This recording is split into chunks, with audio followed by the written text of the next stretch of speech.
Hey, it's Juan Tutors, and today we are working on the June 2025 Algebra 2 Regents. It was the reasons that was just given, and this is actually the last June that they are going to do this Algebra 2 Regents. They are actually transitioning smoothly into the next Algebra 2 Regents because at least theoretically, the standards for the new Algebra 2 Regents and the standards for the old Algebra 2 Regents basically match up nearly 100% with just very tiny differences.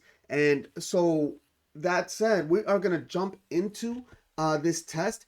The biggest piece of information that you need, don't some schools try to get away with not giving you the graphing calculator. Make sure they give you the graphing calculator. This test also requires a straight edge or a ruler, which must be available to you while taking the test. They give you a lot of this good advice in this first page. Like, they talk about showing all work. Now, should we show all work for the multiple choice questions? I think I've convinced you many times, if you've watched my previous videos, that you just absolutely should be showing work on the part ones. In fact, if you're one of those kids who just believe that you should focus on the part ones to pass this test because of the whole really tiny number of points that you need to pass, then you actually should be focusing on the part ones by showing work, because then if you actually show the work on the part ones, you'll find that you actually can eke out a ton of points on the part twos, threes, and fours. And so that's the best strategy. And you'll also find that if you're the kind of student who says, I can't do the part twos, threes, and fours, then you're really not focusing on the part ones, because the difference between the part one problems and the part two, three, and four problems, literally just multiple choice. If you reword the question, uh, for example, even number one, which expression is equivalent to 2c cubed root of c? They could ask you to write the expression 2c cubed root of c as a product of a number and a power of c. And that's a part two question right there.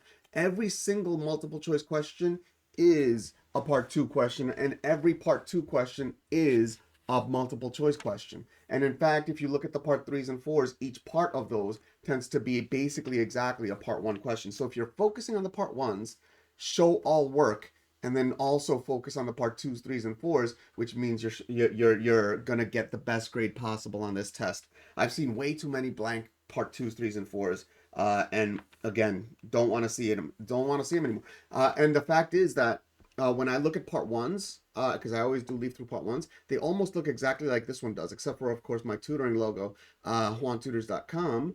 But they look blank. They look blank, and that means that students who think they're focusing on the part ones really aren't. That said, we're gonna jump into it. The last piece that I want to cross out. Note that diagrams are not necessarily drawn to scale. This is more relevant to the geometry students, but I cross the words out not necessarily, and I train my students to do that. Cross out not necessarily and to write almost definitely. Almost definitely drawn to scale. And in fact, if you actually just don't know how to do the problem, if you go ahead and assume that the diagram is drawn to scale because you don't know how to do the problem, that might lead you to a correct answer. And we'll see that along the way. Algebra 2 really barely can create problems that aren't drawn to scale. Algebra 1 almost definitely can't. Geometry can, and they usually have, really what they do is not drawn to scale. Well, let's worry about that in the geometry video. Let's actually go right into the number one. Which expression is equivalent to 2c cubed root of c? Is it 2c to the 4/3, or 2c to the 3/4, or 2c close parentheses to the 4/3, or 2c quantity to the 3/4? In other words, the 2c is in parentheses or is not in parentheses, and then is the exponent 4/3 or 3/4. And there is a great way. This is a 2x2 problem, but I'm not going to address it as a 2x2 problem quite yet, because I will address other 2x2 problems. What I'm going to do instead with this one is I'm going to address a way to get at least all three incorrect answers crossed out. Choose a test value of C. Okay. Now, test values fall into two categories: easy, which I do recommend, and I don't call them difficult because they're not difficult. No number is really difficult to plug in when you have a calculator. Rare. But what makes the easy numbers easy to plug in is that you could do it in your head. So, for example, 0 is a good easy number. 1 is a good easy number. Sometimes -1 is an easy number to plug in. Roots, which can be any number from -infinity to infinity, but if it happens to be a root, then it can often be a very easy to plug in number to plug in. And I'm for, because this is algebra 2 and a little bit of trig. Also, pi tends to be a nice easy number to plug in for trig. Okay. So pi is really only for trig an easy number, whereas rare numbers include like 8, 9, 10, 11. Believe it or not, 7 is even rarer than like 9, or definitely rarer than 10. Uh, and pi also for non-trig. So why do I separate these between easy and rare? Because easy numbers you could plug in without necessarily using your calculator if you're careful and you know your arithmetic. If you are struggling with the arithmetic, and I just need to really super repeat this, this is not an arithmetic test. This is an algebra 2 trig test.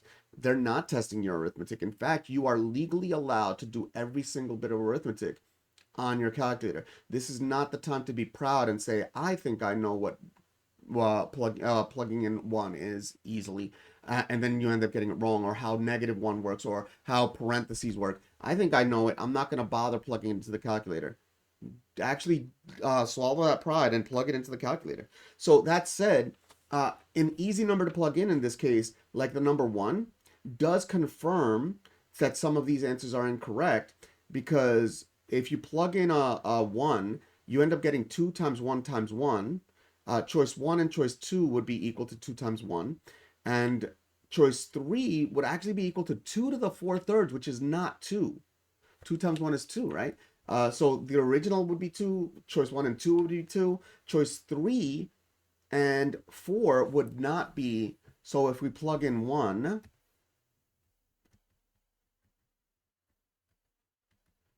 gives us 2 times 1 times the cubed root of 1, which is equal to 2 times 1 times 1, which is equal to 2. And this one gives you, when you plug in 1, this gives you a 2. This gives you a 2. This one gives you a 2 to the 4/3, which is not 2. And this one gives you a 2 to the 3/4, which is not equal to 2 if you plug in c equals 1. So that, by plugging in the easy number 1, I've already quickly eliminated 2 choices, giving us a passing problem. And I'm not going to talk about what a passing problem is either until later in the test. Okay? Sorry, I have to passing problem. So we do now have a passing problem. And so can we eliminate choice 1 or choice 2 as being incorrect? Yeah, by picking one of the rare numbers, like for example, 8, 7, or 8. It turns out that 8 gives us a nice integer. And for the answer to 2c cubed root of c, it gives us 2 times 8 times 2. The cubed root of 8 is 2. So 2 times 8 times 2 is 32. And then you look for which one is equal to 32. So that said, you could also plug it into your calculator. You could plug in 7 and you'll get a decimal. And you'll get a decimal for choice 1 and choice 2. And only one of those will match. So this is with 100% a guarantee that you could do this problem even if you don't know how to do it. That said, since we have to treat every problem on video as a part 2 question, we're going to do this problem as if it were a part 2 question. We have to do that because if we don't know how to do this problem as a part 1 showing work, we're really not truly focusing on part 1. So 2c cubed root of c, that's equal to 2c times, you do want to know, this is a basic principle, that a cubed root of a number is that number to the 1/3. So c to the 1/3. You also want to know that c to the first, c is equal to c to the first.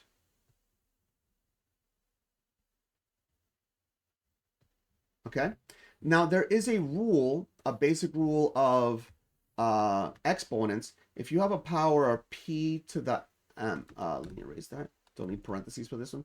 P to the m, that multiplied by the same base p but to a different power n, or just another power n. It doesn't actually have to be technically different, but you're multiplying p base to the m times p base, same p base to the n. You can actually keep the base and add the exponents.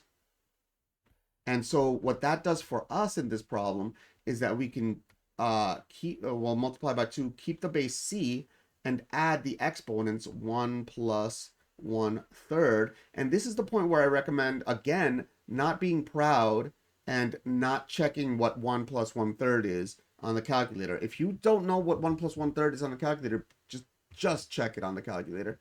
But 1 is 3/3 plus 1/3 is 4/3.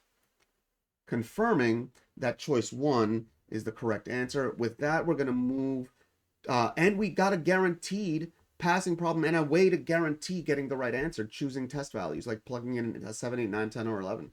In fact, if I plugged in 7, I'd need the calculator from the beginning, but if I plugged in 7, or 8 even, I would have gotten the answer pretty quickly. Okay, number 2. Which investigation technique is most often used to determine the cause and effect of a medication? Is it observational study, or is it a survey, or is it a controlled experiment, or is it a census? Okay, a census is a count.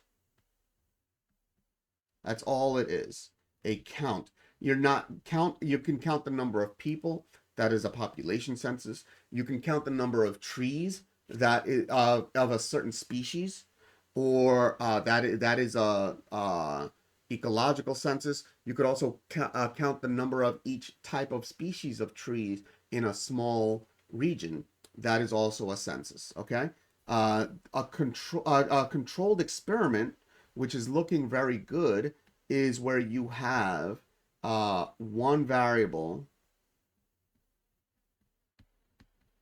being tested against what we could call a null hypothesis, if we wanted to use big words, against and the same variable being tested against, I guess, how should I say this, by modifying the variable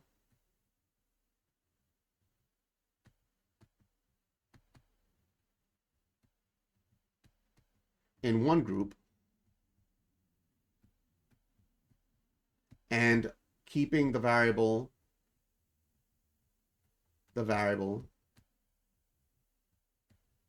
unchanged in the other group. So, like, if you have a disease that has never gotten a medicine out that works, you might test the new medicine for the disease in half your experimental group.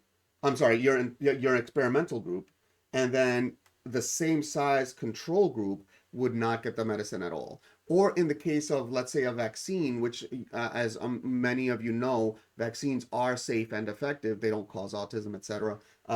That's conspiracy. That the theory that's out there. It just doesn't cause autism, though. So in the case of a vaccine, the experimental group, that would be the half of the group that would be taking the new version of a vaccine, and then the control group would normally be a collection of people who are not taking or who are taking the old vaccine. So COVID vaccine, taking the current COVID vaccine, versus they develop a new COVID vaccine. The other half takes the new COVID vaccine. I know the government, by the way, is pushing towards creating control groups where the control groups don't take the vaccine at all. And I think the government needs to be careful with that. And it's they're using politics in the wrong way. They're getting people to vote for them. uh, I don't want to go too deeply into politics, but they're getting people to vote for them by putting out negative and false, unfortunately, information about how vaccines work. However, if the current government really wants to make a system that is the best of both worlds, meaning testing vaccines for efficacy, while also holding on to that sincerely held belief that vaccines maybe do cause autism or cause all whatever other problems, then instead of having a control group, you should actually test a third of the group no vaccine at all, a third of the group the current treatment, the current vaccine, and then a third of the group the new vaccine, and then see which group ends up better. So you can, even with a sincerely held belief that vaccines are harmful, when in fact in most cases just they're not, if you sincerely believe that they are harmful, you can do the experiments. And I do hope that the government does do that. And if the government doesn't do that, I think that that's enough of a motivation to say maybe they're not the right people to be running the government. So that said, a survey is you're actually asking questions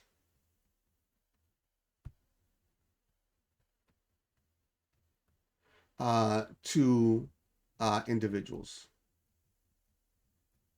Like, what is your favorite movie, for example? What type of movie is your favorite? What is your favorite type of music? Uh, which of these candies do you think taste better? An observational study. What this is, you are observing a system in its natural state. So, for example, in an observational study, you might go into a savanna and observe lions in their natural habitat and learn what you can from that observational study. That said, based on what we just learned about what a controlled experiment, a census, which is a count, and an observational study observing a system in its natural state and asking individuals questions for a survey, which of these fits the cause and effect of a medication, that would be a controlled experiment because you're testing the medication against the variable of either not taking the medication at all, any medication at all, or taking the current treatment.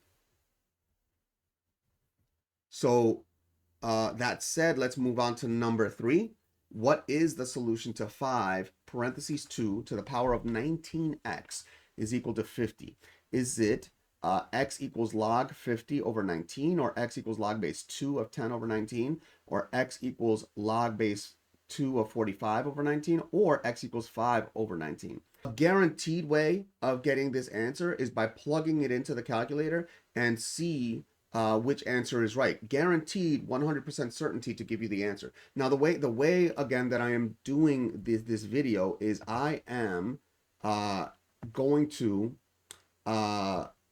not only show you how to do the problems as if it were a part 2, 3, and 4, because as we're learning slowly, every part 1 problem is a part 2 problem in disguise.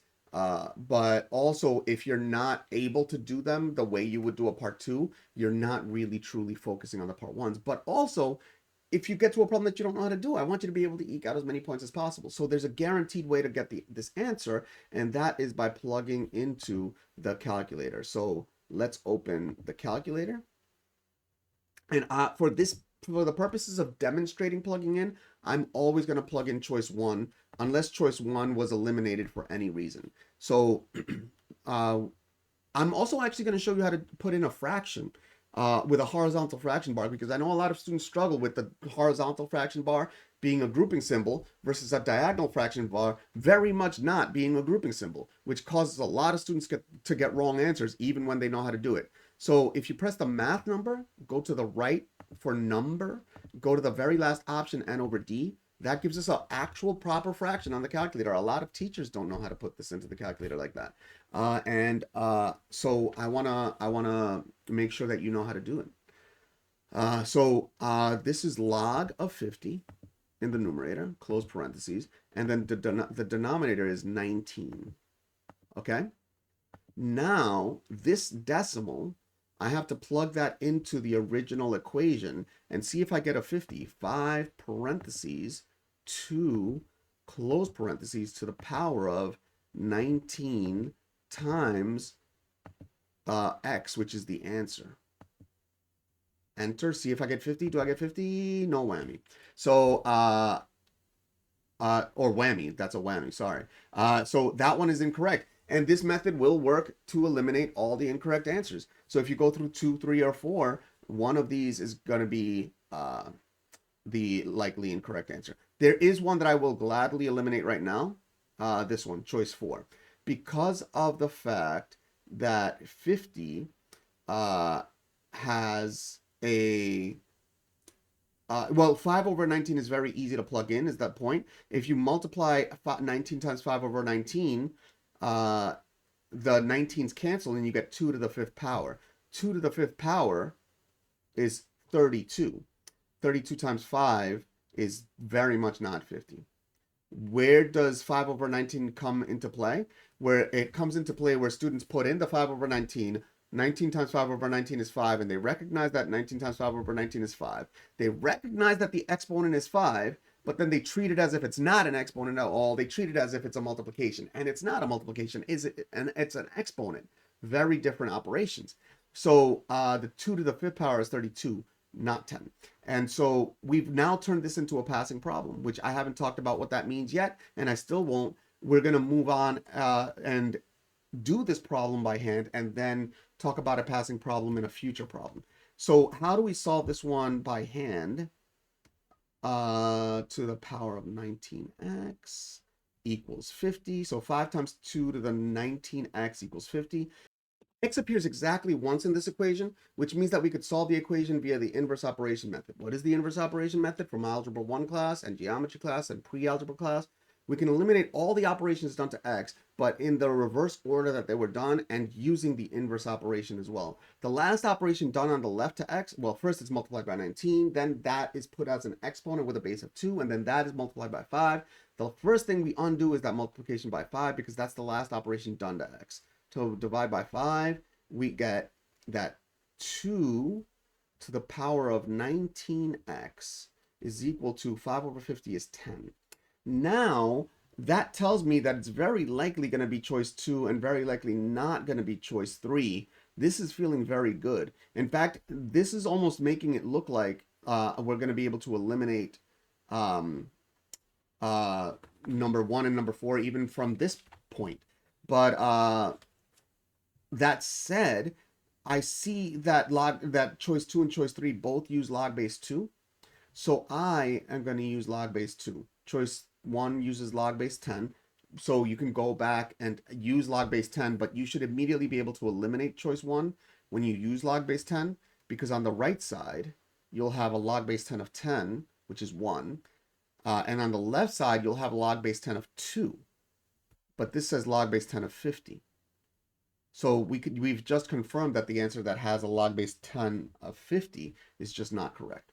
So we're going to use a log base 2 of parentheses 2 to the power of 19x, close that parentheses, equals log base 2 of 10. And there's why do we learn logs? Because logs have this really nifty property that if you have a power and only a power inside of the log, the exponent can come out as a multiplication. That's a really big deal. It's kind of like a downgrading of an operation from an exponent to a multiplication. Logs actually also downgrade multiplication to an addition. They downgrade division into a subtraction as well. That's actually the way that logs are really useful algebraically. So we get 19x is equal to log base 2 of 2. I'm sorry, that's not true. By the way, if I make an error on this video and I don't catch it myself, you could actually point it out in the comments. If you're the first person to point out an error that I made that I didn't correct, I will give you a free hour of tutoring. I actually did offer, if you're wondering if that's a fake offer, I did offer that to another student when they were watching the chemistry video. I gave a perfectly correct explanation for the first half of the problem and a perfectly correct explanation for the second half of the problem. But then you know how things go sometimes when you're reading and you read a word and then the wording makes it like in your brain kind of almost switch the words and the role of the words. And then like compared to this, what that is blank. So my brain just did a little switcheroo, and then as I'm giving the explanation, the second half of the explanation is also correct, but my switcheroo caused me to circle the wrong choice, which matched the words that I was using now at that moment because I had switched two words in my brain. So I gave that student, I offered that student a free hour of tutoring, and all they have to do is contact me and we'll confirm their YouTube account, and then they get a free hour of tutoring.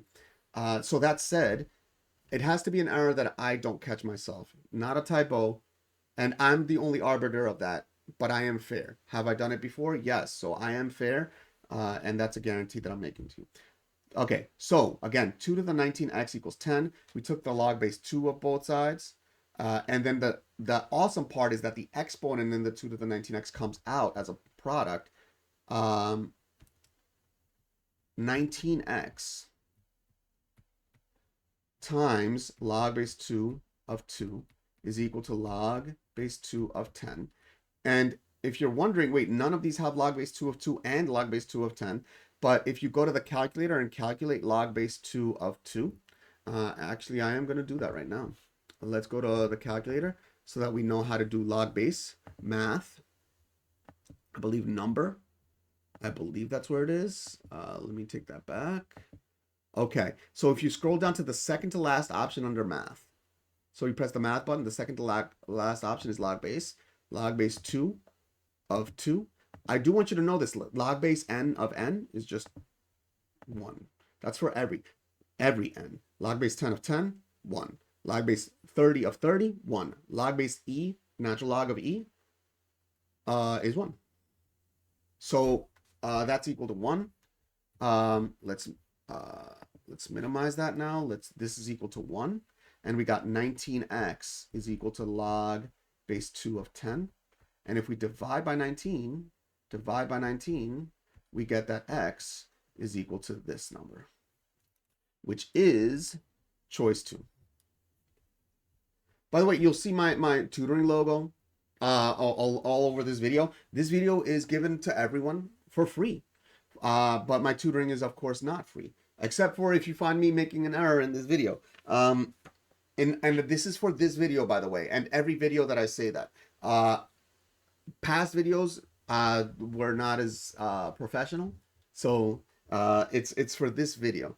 And then I'll say the same thing for a future video. By the way, you'll see that I put my logo in a few places. JuanTutors.com is my website. I do tutor. I've been tutoring professionally for 26 years. I've been teaching professionally for 16 years. And I've also hired a few great, phenomenal tutors that I love working with. And so if you're interested in getting tutoring, or your parents are interested in getting you tutoring, please do visit JuanTutors.com. That said, we're going to jump over to problem number 4. The function p of t is equal to 256485 times 0.965 to the power of t, models the decreasing population of a city from 1999 to 2014, where t is the time in years since 1999. Which statement is not true? Is it that the function estimated the population was 256485 in 1999? Or is it that the decay rate was 0.35 or percent? Or is it that the decay factor is 0.965? Or is it that the population declined over 15 years? So interestingly, there is a vocab word in this problem that I had never used before. I can intuitivize what I suspect it means, but there was a problem that it was a word that was used that I wasn't sure about. But if I were to eliminate choices, this one, the function estimated that the population was 256485 in 1999. If I just plug in, remember, t is the number of years since 1999. So if I plug in t equals 0, that function spits out 256,485. So this is true. And since they're looking for not true, that makes it wrong. And that's a quick, easy one to eliminate. So the second one, they actually told us that this is a decreasing population, which is a gift. Because even if you didn't realize that the base being lower than 1 and the exponent being a positive multiple of t implies that this is a decreasing function, they told us it's a decreasing function, so they told us this. So they told us choice 4 is true. The population did decline over 15 years. It's a decreasing population. So we can eliminate that, and we are now left with a passing problem. I mean, we might as well talk about what a passing problem is at this point. And if you watch my videos, you already know what a passing problem is. This test requires you to have 86 points to get a perfect grade, but to pass the test with a 65, you actually only need 28 points. Each multiple choice question is 2 points. So that's 14 multiple choice questions. And that's the bane of my existence, because that's the origin of the thought that we could focus on only the part ones to pass the test. It's really not good advice, because if you're focusing on the part ones, but not focusing on the part 2s, 3s, and 4s, you're not showing work, which means you're not focusing on the part ones. You got to show work to focus on the part ones, which means that you should focus on the part 2s, 3s, and 4s as well. So yeah, you only need 14 questions in the multiple choice to pass this test. That's slightly above 12. That's already enough of an argument to say you need a just slightly around half of the multiple choice. Plus, if you actually just eke out 4 points or so from the part 2s, 3s, and 4s, then you actually do only need 12, half the multiple choice, which means that if you get to a problem and you eliminate 2 of the 4 choices with 100% certainty, you now have a problem that you have a 50% chance of getting it right.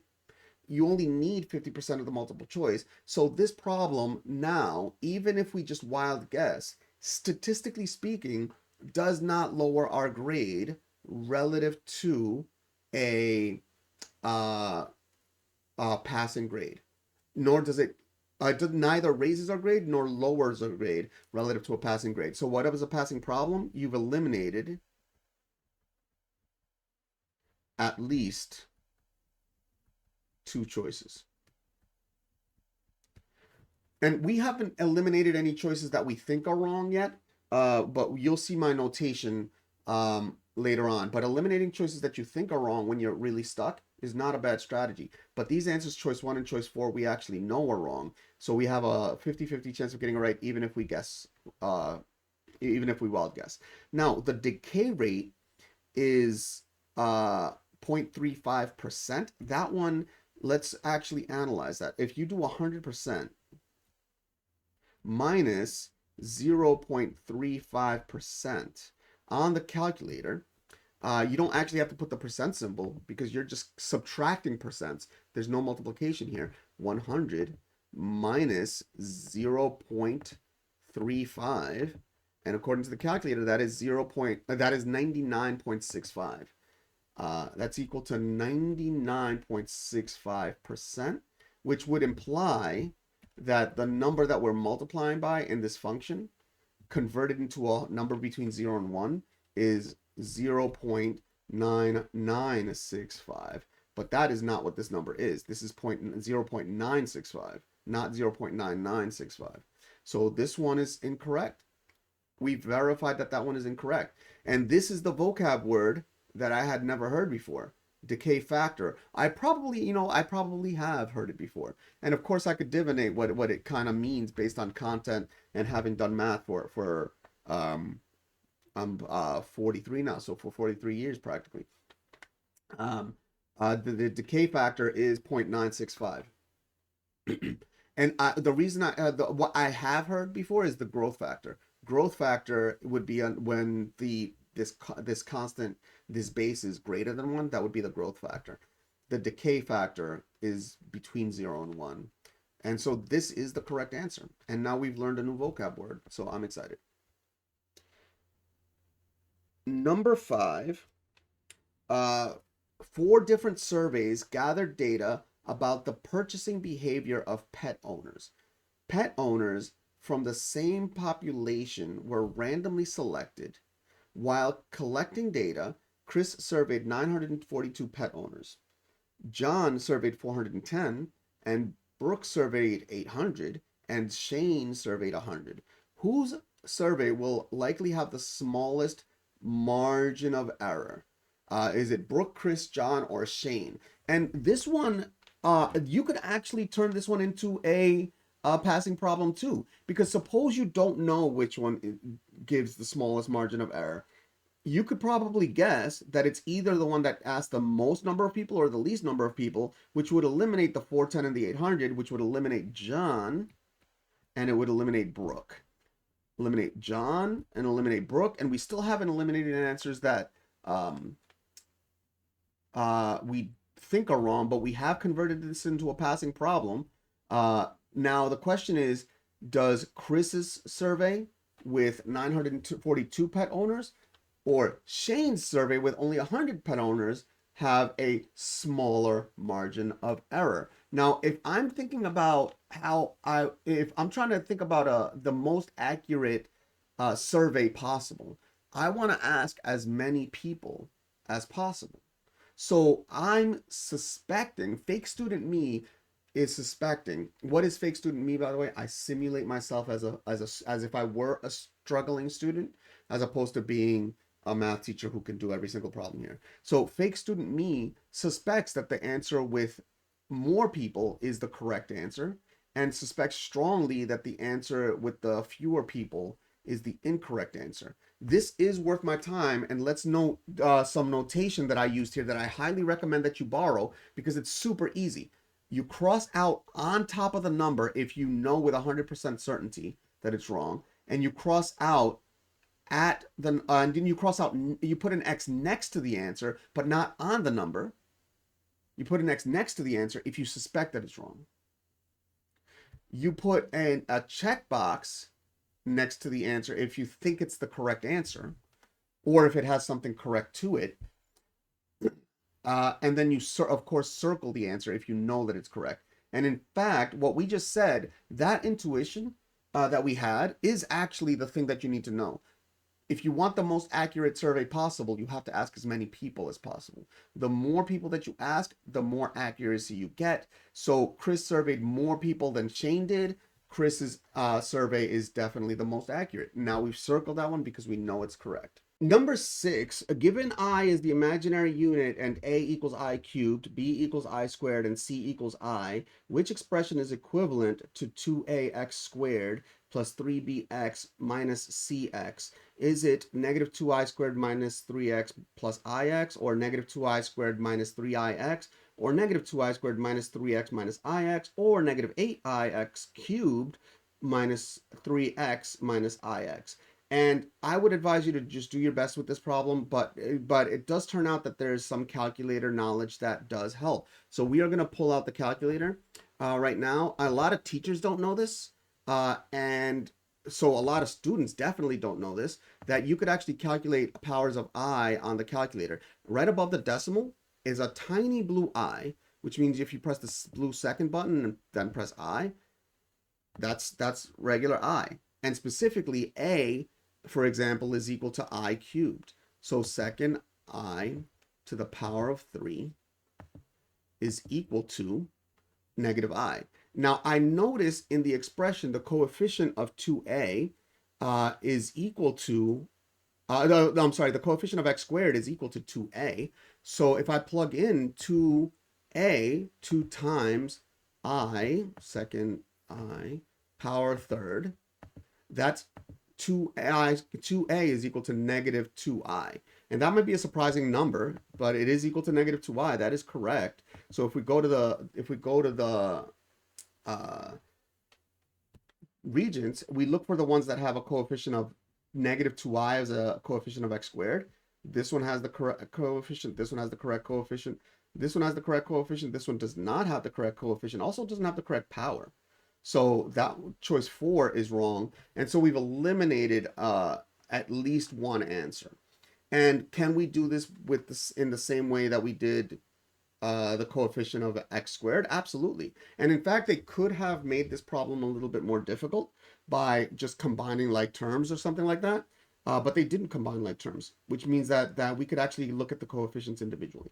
The one piece of knowledge that I do want you to know, I do want you to know, that I to the 0 is equal to 1, I to the 1 is equal to I, and I to the second is equal to negative 1. In fact, I to the second being negative 1, that is the definition of I. I is, by definition, the radical of negative 1, but it could also be taken as a definition that I squared is equal to negative 1.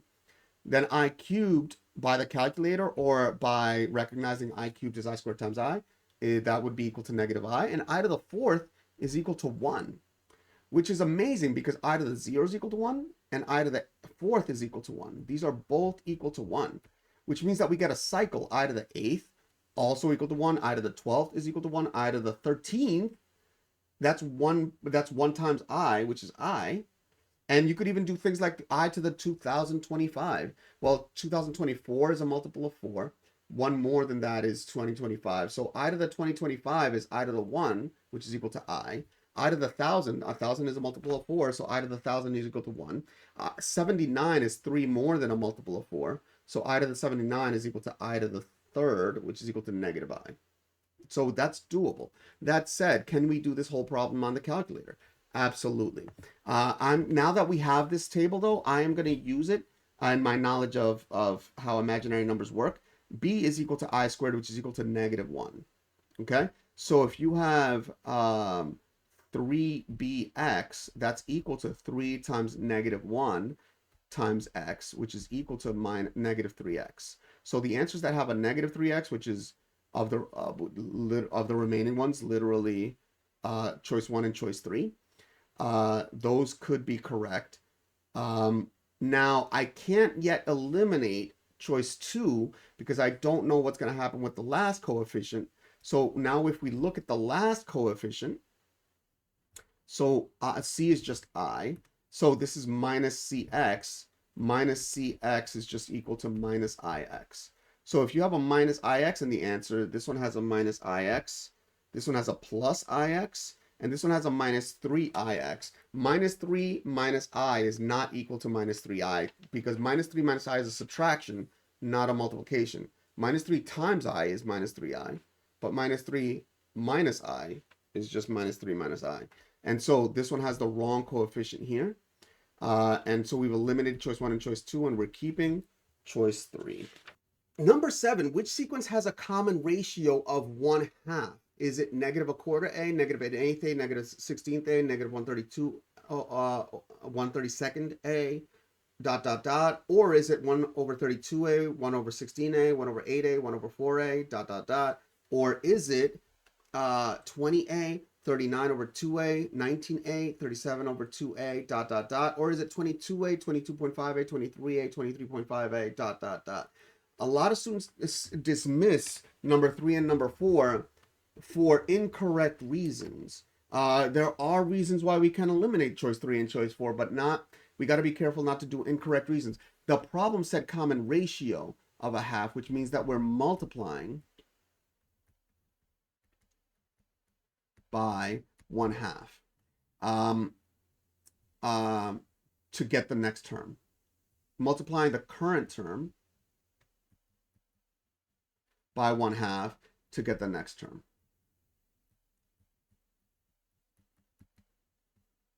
Okay, so it's important that we don't dismiss choice 3 and choice 4 just categorically because they look ugly. Because the fact is, if they had changed this to common difference of maybe like a half a or negative a half a, choice 3 or choice 4 would be correct. If you notice, in each of these, it almost looks like we're subtracting a half, but in fact, what we're subtracting is a half a. So the common difference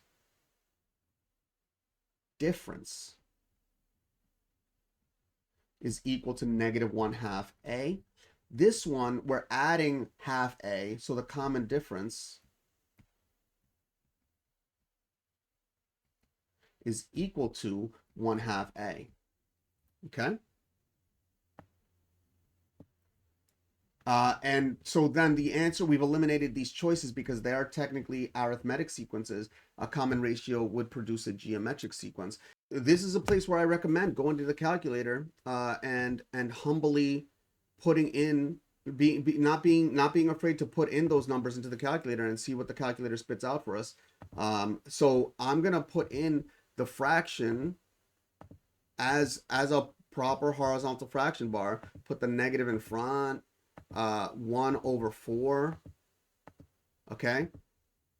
Multiply that by a half. Math, again, number. Multiply it by the nice horizontal fraction bar a half.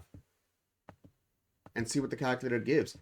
Negative an eighth, negative 1/16, negative 1 over 32. So that does confirm that in this case, we're multiplying by a half, multiplying by a half, multiplying by a half. And whereas, what about this one on the bottom? This one actually is multiplying by 2. And if you're not comfortable with that, confirm on the calculator. Okay? Another way to do this one is by taking the ratio of these two, negative 1/8 a, divided by negative 1/4 a. The multiplication by a cancels, and this is equal to negative 1/8 over negative 1/4. And I do wish that you would know how to do this on paper. Let me switch to a different color to not confuse things. I wish you would know how to do this on paper, but if you needed to use a calculator to do this, please just do it. But the way I would do it is negative 1/8 times negative 4 over 1, and that's equal to negative 1 times negative 4 is positive 4, and 8 times 1 is 8, and that's equal to 1/2. So the common ratio for the first choice is equal to 1/2. All right, number 8. Divide the result of dividing 2x cubed plus 6x squared plus 7x plus 2 by x plus 1 is 2x squared plus 4x plus 3 minus 1 over x plus 1, or 2x squared plus 4x plus 3 plus 5 over x plus 1, or 2x squared plus 8x plus 15 plus 17 over x plus 1, or 2x squared plus 8x plus 15 minus 13 over x plus 1. This is another one that you could put into the calculator. If you just press y equals and you put, let's say, for example, parentheses or fraction bar, 2x cubed, etc. I am not going to plug this one into the calculator because it's not worth your time to watch me plug in a super long expression and compare it to one of these, but it is worth your time if you don't know how to do this question. Yet another way, so plugging in into y equals and look at table or graph. Now, I decided to skip this one because it's a little bit too long in terms of the typing. It's not worth your time, nor so it's not worth my time. But it is worth your time if you're typing it yourself, because the truth is that you'd be typing, and then you could just I don't know what the answer. I do know what the answer is because I have it in front of me. But if you end up testing choice 1 and that's not the answer, it does turn out to be the answer. But if it turns out to not be the answer, you could just modify it to choice 2 by putting a plus a 5. And if that doesn't work, you could modify choice 1 and 2 by modifying the coefficients to get choice 3 and choice 4. So it's not that difficult to plug in. Just takes a lot more time than is worth for me and you. So now I want to be able to do this one the way I would do it on a part 2. I want to do this one by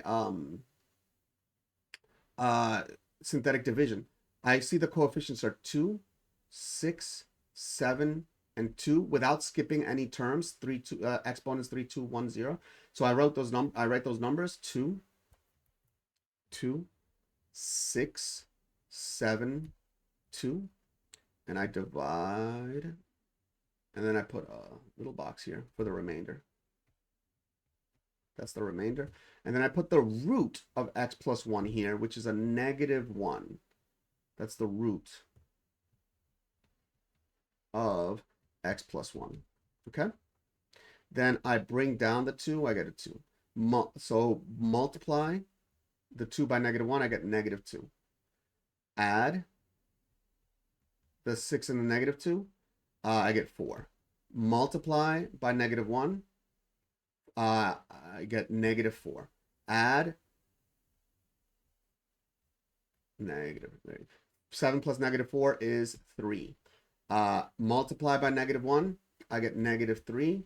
And then add 2 and negative 3, I get a negative 1 for a remainder. And so this represents 1 degree lower than the polynomial. This represents 2 x cubed plus 4 x plus 3 plus negative 1 over the divisor x plus 1, which is actually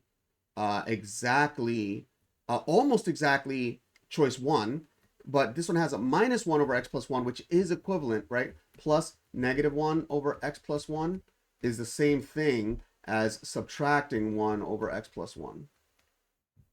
Okay, so that confirms that choice 1 is the correct answer. Number 9, the probability that a randomly selected teenager uses social media websites F and I are shown below. P of F, I wonder if it's like meant to be Facebook and Instagram. I don't know. But if it helps you to think about it that way, great. P of F, 0.71. P of I, 0.52. P of F or I, 0.77. Given this information, what is P of F and I, the probability that a randomly selected teenager uses both websites? Normally, they don't have to give this bit of exposition. The probability that they told you what P of F and I actually means. This is standard notation across all math classes, so P of F and I has a meaning. So the fact that they told us that P of F and I means the probability that a randomly selected teenager uses both websites is great, because it also allows us to understand what P of F, P of I, and P of F or I also mean. P of F means the probability that randomly selected teenager uses F. And P of I, 0.52, represents the probability that a randomly selected teenager uses I. And then P of F or I means the probability that a randomly selected teenager uses either F or I. Could be both, but at least one of them. So then, is the answer 0.06, 0.19, or the probability that, what is P of F and I? That's what we're looking for, P of F and I. Is it 0.06, 0.19, 0.46, or 0.96? So there are some answers that I can eliminate. If the number that use F is if the fraction that use F is 0.71 and the fraction that use I is 0.52, the fraction that uses F and I, or the probability that a randomly selected teenager uses F and I, same number, has to be less than 0.71 and has to be less than 0.52, which eliminates 0.96. If you just do a quick thought experiment here, and you actually make a box, right? And you actually make it of a size that is identifiable, which is why I used my software to make it a perfect diagram. If I cut 0.52 of this region, 0.5 of this region goes to the top corner. So if I move it over a little bit, didn't want to do that.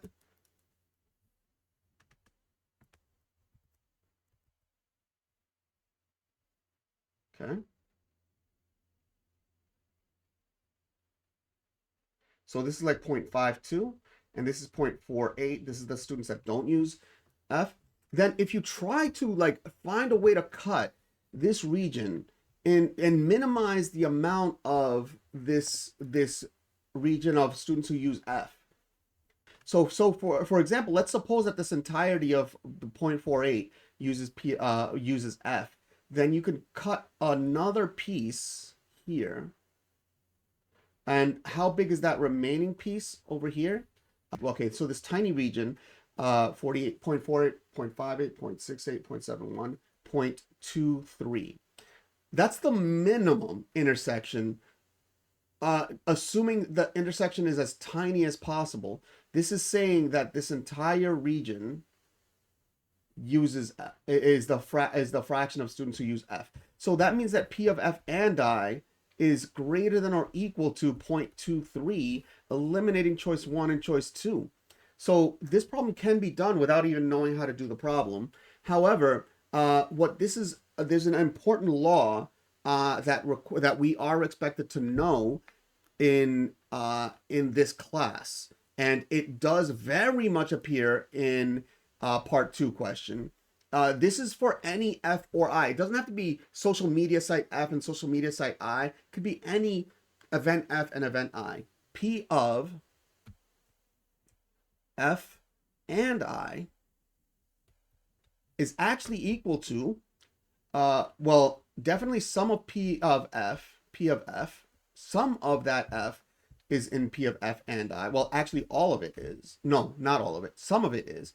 But also some of the I is in there, P of I, but not all of it. But notice we've double counted some of this, and we've also single counted some of this that doesn't belong in the F and I. F and I means both F and I. This first, P of F means only F, P of I means only I. The sum of the two means, well, only one or only the other or both, but double counting both, and also single counting the ones that are in only one of them but not the other. So if we subtract P of F or I, then we actually get P of F and I. So do we have to understand the theory behind this formula? I mean, it helps. It helps. If you do this with a instead of a box the way I just did it, if you do it as a Venn diagram, okay, and then what you do one region for F and one region for I, and so what we are looking for is this region in between. Now F contains the entirety of region F. I contains the entirety of region I. Notice that we double count the yellow region if we add F and add I. So now if we also single count what's not included in the center, and also not included on the outside of those two sets. So if we subtract the entirety of the thing, now we've only single counted that center and not counted anything else. And so this formula is nice to remember. Memorize it. P of F and I is equal to P of F plus P of I minus P of F or I. And so that allows us to plug in numbers into this equation. The unknown is P of F and I. That's equal to P of F, 0.71, plus P of I, 0.52. And then writing in small, minus P of F or I, which is 0.77. And on the calculator, I would do this on the calculator. I'm not going to simulate plugging into the calculator every single time. You have to be humble and know when you need to go to the calculator. So that's the same thing as subtracting 0.08. So this is 0.06. Subtracting 0.06. So this gives us 0.46. 0.52 minus 0.06 is 0.46, which is choice 3. P of F and I equals P of F plus P of I minus P of F or I. Big formula. Okay? Number 10, consider f of x equals x minus 2 squared times x plus 3, and g of x is as strictly defined in the table below. And I see the table x, -3, -2, -1, 0, 1, 2, and g, 0, 1, -2, -6, -1, 0. Again, g of x is strictly defined as that. That's the entirety of the function. There's no algebraic formula for it. So then which statement or statements must be true based on the information? Is it that both f and g have the same x-intercepts? And then both f and g have y-intercepts at y equals -6. And this is a 2 by 2 problem. So this one will give me a chance to explain what a 2 by 2 problem is. So a 2 by 2 problem is a problem. So sometimes students think, oh, I have to think about whether 1 and 2 are right simultaneously, or 1 is wrong right while 2 is wrong simultaneously. Like, you don't actually have to think of both simultaneously. So you could do 1 true and 1 is false. You could do 2 true and 2 false. That almost doesn't look like a 2, so I'm going to erase that. 2. There you go. And so choice 1 says 1 is true and 2 is false. Choice 2 says 2 is true and 1 is false. Choice 3 says that both are true. That's choice 3 right there. And then choice 4 says that neither is true. So they're both false. That's 4. And so what we could do, the reason I call it a 2 by 2 problem is that we could evaluate each of these statements separately to decide whether either one of them is correct. So now this one asks about x-intercepts. I could actually evaluate x-intercepts pretty nicely by the zero product property, x minus 2 equals 0, or graphing it. So be humble. If you don't know how to do what I'm doing right now, plus 2, graph it and see where the x-intercepts are. X equals 2, and also x plus 3 equals 0, minus 3 minus 3. We got x equals -3. So the x-intercepts are 2 and -3, and these x-intercepts are -3, right? And where y equals 0 and y equals 0 at 2. Yeah, same x-intercepts, -3 and 2. So the ones that have 1 true have a valid piece of information, and the ones that have 1 false have a wrong piece of information. So that confirms that choice 2 and choice 4 are incorrect, and we now have a passing problem. The majority of the problems that we've done so far are passing problems. Not only have we turned them into passing problems, but the majority of them we've actually learned that we can eliminate all the incorrect answers, which means that on average, statistically speaking, we're still passing this exam, which is great. Now let's evaluate the second one. Both f and g have a y-intercept at y equals -6. So this means that this would mean that f of 0 is it equal to -6? Let's actually find out.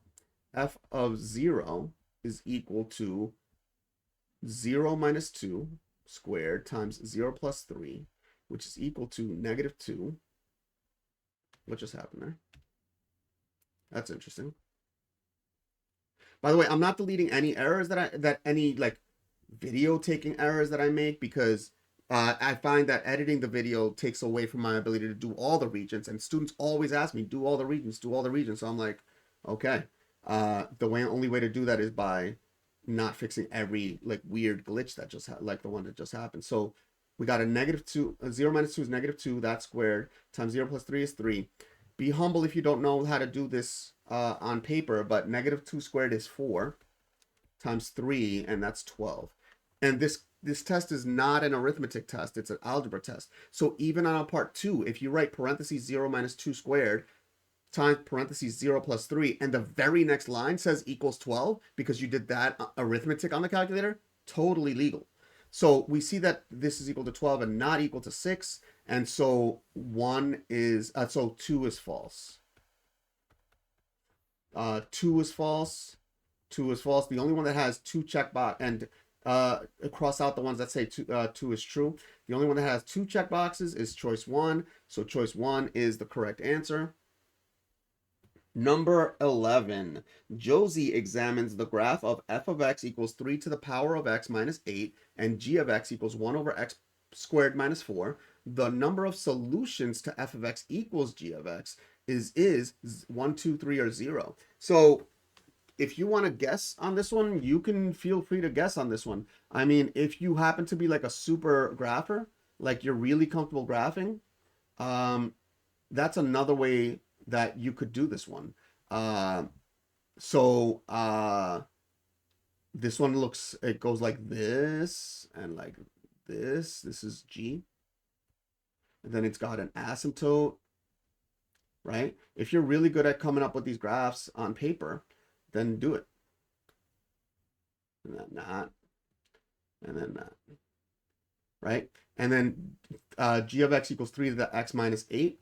So let's see. It's important to know that this is at, for g, this is at 1/4, negative 1/4. Okay. So, and then g of x looks like this. But I just did it on paper with an asymptote somewhere at negative. Okay. So I just did it on paper and found that there were 3 solutions. But let's actually do what they said and examine the graph. So let's open the graph. Press y equals. Let's clear that. 3 to the power of x minus 8. And 1, and let's do the fraction like I mentioned, like that I like doing. 1 over x squared minus 4. And let's graph them. I'm going to speed up the calculator a little bit. And then let's see this graph. And we see 3 intersection points. We see an intersection point there. We see an intersection point there. And we see an intersection point there. Just like I suspected. Okay? So this is definitely 3 solutions. Now, do you want to inspect whether there's more solutions? You can. But now that we already know that there's 3 solutions and there's not a 4 as a choice, that's it. That's the answer.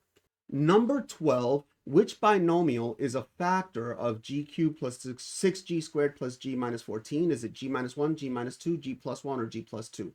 So there is a way to do this one with 100% certainty, and that is to plug in test values.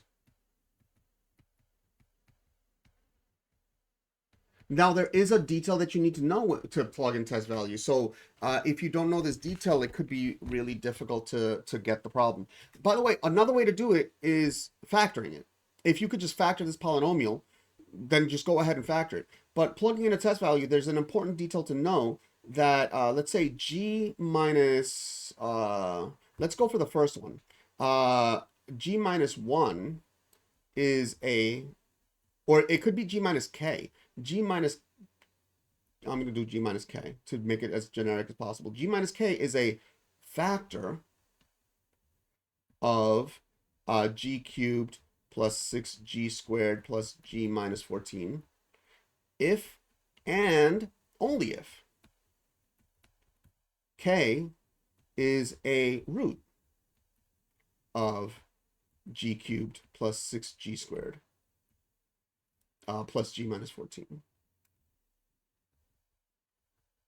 So you can actually do this problem using knowing this fact. So here I can plug in g equals 1, which is the root of g minus 1.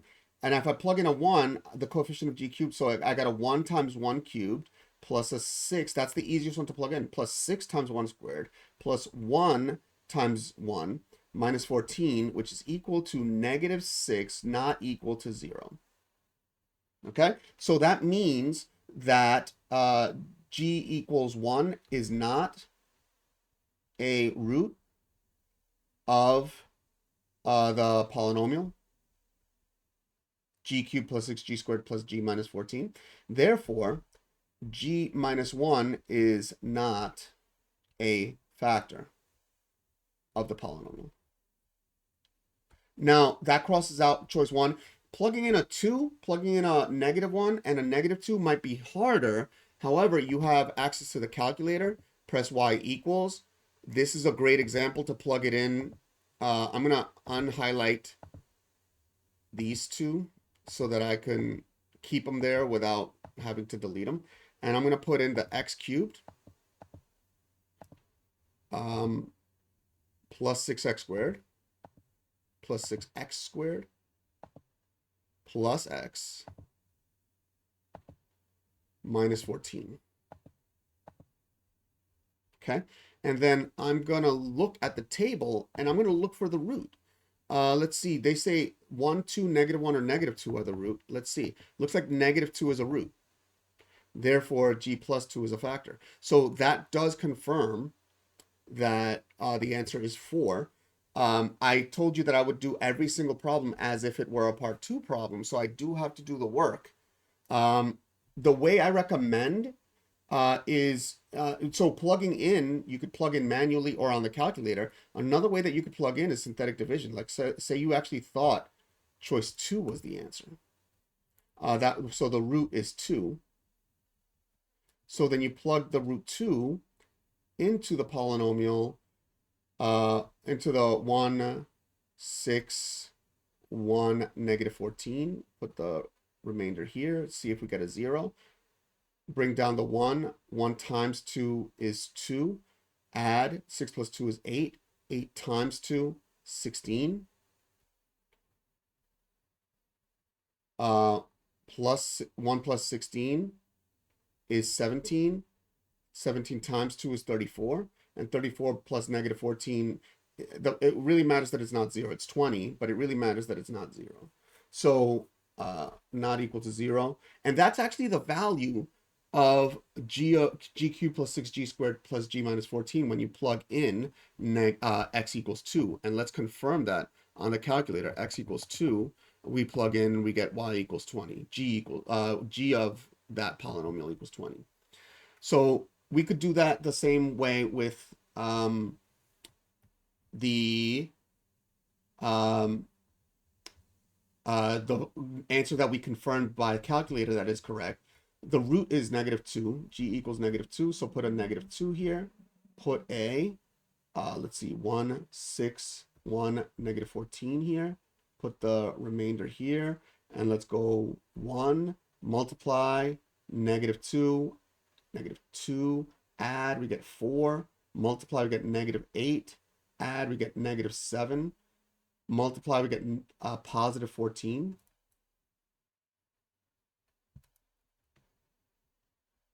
And add, we get 0. And so the remainder equals 0.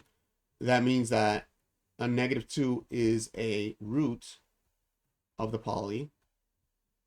And therefore, g plus 2 is a factor of the polynomial. And we circle that one. And we move on to number 13. Consider the recursively defined sequence below. A1 equals 8. And an is equal to 2 times a sub n minus 1. Which explicit formula represents the same sequence? A sub n equals 2 to the n, or a sub n equals 2 times 4 to the n, or a sub n equals 2 to the power of n plus 2, or a sub n is equal to 8 to the n. And so the way you can get this answer, by the way, is with 100% certainty. So plug in random values of n. It's not guaranteed, but it's often very likely that you'll get matching numbers on one of the places that you might look. So because of that, you might want to plug in like n equals 1, n equals 2, n equals 3. And in fact, if you plug in a random, remember, easy numbers to plug in are like 1 in this case. And in fact, plugging in 1, a sub 1 equals 2 to the 1, which is equal to 2. But we know a sub 1 is equal to 8, right? So we know that this one's wrong. Here, a sub 1 equals 8. Here, a sub 1 is equal to 2 to the 1 plus 2, which is equal to 2 to the third, which is 8. And this one, a sub 1 is equal to 8 to the 1, which is 8. So you see that 3 of them matched at n equals 1. But if you then plug in n equals 2, then you end up finding that some of these answers don't quite make sense. Like, for example, choice 4, the common ratio is 8. We're multiplying by 8 repeatedly, whereas the original sequence is multiplying by 2 repeatedly. And so before we even plugging in, I know that I'm not going to get 16 for the second one. I'm going to get 64, which is not correct. So what do I do here?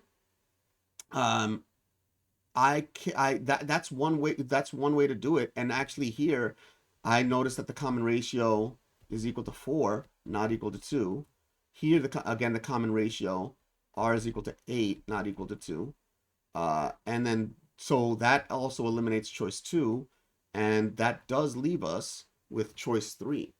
The Algebra 2 Regents does like giving us like non-standard forms of the sequence rules. So for example, if we go into the Regents and we actually go to the formula sheet, there is a geometric sequence formula, and this is a geometric sequence defined recursively. A1 is equal to 8, and an equals a n minus 1 times a constant 2. That is a geometric sequence, so it's going to follow the format a1 times r to the n minus 1. So 8 times 2 to the n minus 1. But none of these are written as 8 times 2 to the n minus 1. However, if you do a little math, it happens to be that 8 is 2 to the third, and then that times 2 to the n minus 1.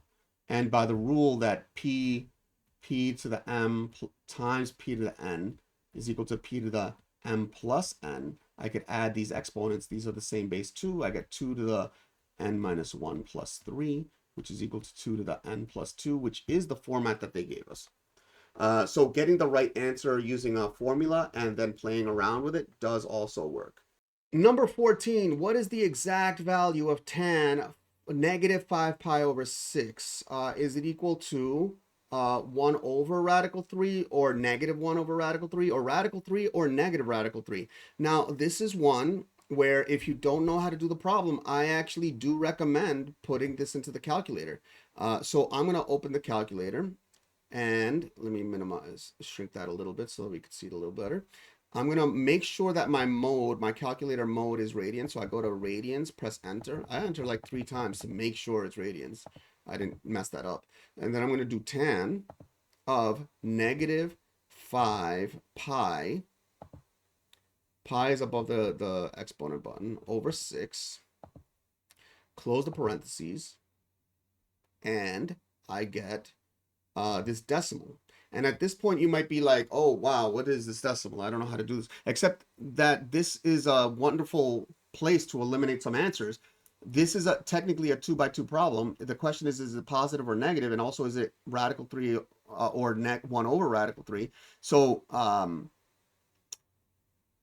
and we eliminate the negative ones immediately.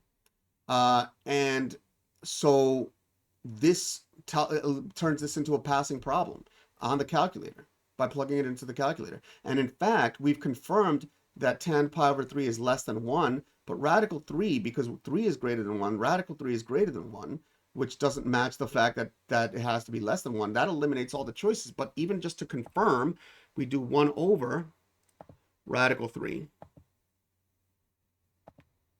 And let's see that we get the same exact decimal. And we do. And so the answer is choice 1.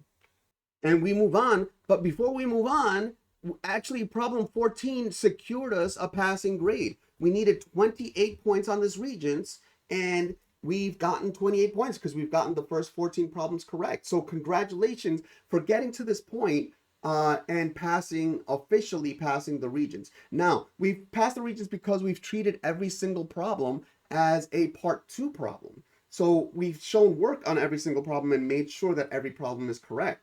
That said, we cannot say that if we only use the process of elimination methods. The process of elimination methods that I'm working with you on would give you a passing grade once we finish all 24 multiple choices, but it doesn't give us a passing grade yet. That said, let's move on to number 15. And by the way, statistically speaking, it doesn't give us a passing grade because once we eliminate some of the choices, we still have a 50-50 chance of getting it right if we only turned it into a passing problem. The only ones that we're guaranteed to get correct is the ones that we have eliminated all the incorrect choices. Now that said, we're on problem 15. Given m not equal to 0 and 17 to the 1 over m, that to the n, is equal to 17 squared, what is n in terms of m? So this is a great example where you could just plug in test values. Since they gave us two variables, n and m, two variables, but only eliminating one degree of freedom, the exponent has to be equal to 2. There is no one value that n and m can be. N could be almost anything, m could be almost anything, other than 0. They did say other than 0. The only restriction is that they have to satisfy this equation. So if you just chose a value of m, then you can calculate what n has to be and see if it works. And you could do this by, for example, taking the easy values that I mentioned before, like letting m be 1. Now, m being 1 doesn't eliminate every choice. In fact, if m is 1, you get 17 to the 1 over 1, which is 17. That to the n is 17 squared, so n would have to be 2, and 2 times 1 is equal to 2. 2 over 1 is equal to 2, but 1 over 2 is equal to 1/2. So we've eliminated a choice just by plugging in 1. And then 2 to the 1 is equal to 2. So technically that one's not eliminated, but Fake Student Me is strongly suspecting that this one's not right, because that would imply that n is a power of 2 relative to m. That doesn't feel right to me, because from my rules of exponents that I almost recall, I'm like trying to recall how they work, but they don't combine with a exponent, with an exponent of a base of 2 all of a sudden. Like, where did that 2 even come from for this problem? Okay, so that's not, I suspect strongly that choice 4 is wrong. Now, Fake Student Me might not be able to confirm with 100% certainty that choice 4 is wrong, unless I take another test value, like, for example, m equals 3, a harder test value, and then that would have confirmed that n is equal to 6, but 2 to the third is 8, not 6. So that I can eliminate it that way by taking test values. And with test values, with 100% certainty, that would get you the right answer. Plugging in n equals 3, in fact, confirms the answer. But I'm not going to simulate every single plugged in number. And I also have to show you how to do this problem as if it were a part 2 question, because this is all of these questions are technically part 2 questions, just reworded so that it's a multiple choice. So how do I do this one on paper? Well, there is a rule that a to the power of p, that to the power of q. Well, in this case, we could actually keep the base and multiply the exponents, p times q. And so how does that apply here? This is 17 to the 1 over m, that to the n. So then this is equal to 17 to the 1 over m times n, or equivalently 17 to the n over m. And according to the equation that they gave us, the restriction is that this is equal to 17 to the 2. That's the degree of freedom that was eliminated. So that, since the bases are equal, the exponential function is 1 to 1, if you know what that means. That means that the exponents have to be equal. N over m equals 2. If we multiply both sides by m, we get that n is equal to 2 times m, which is exactly choice 1.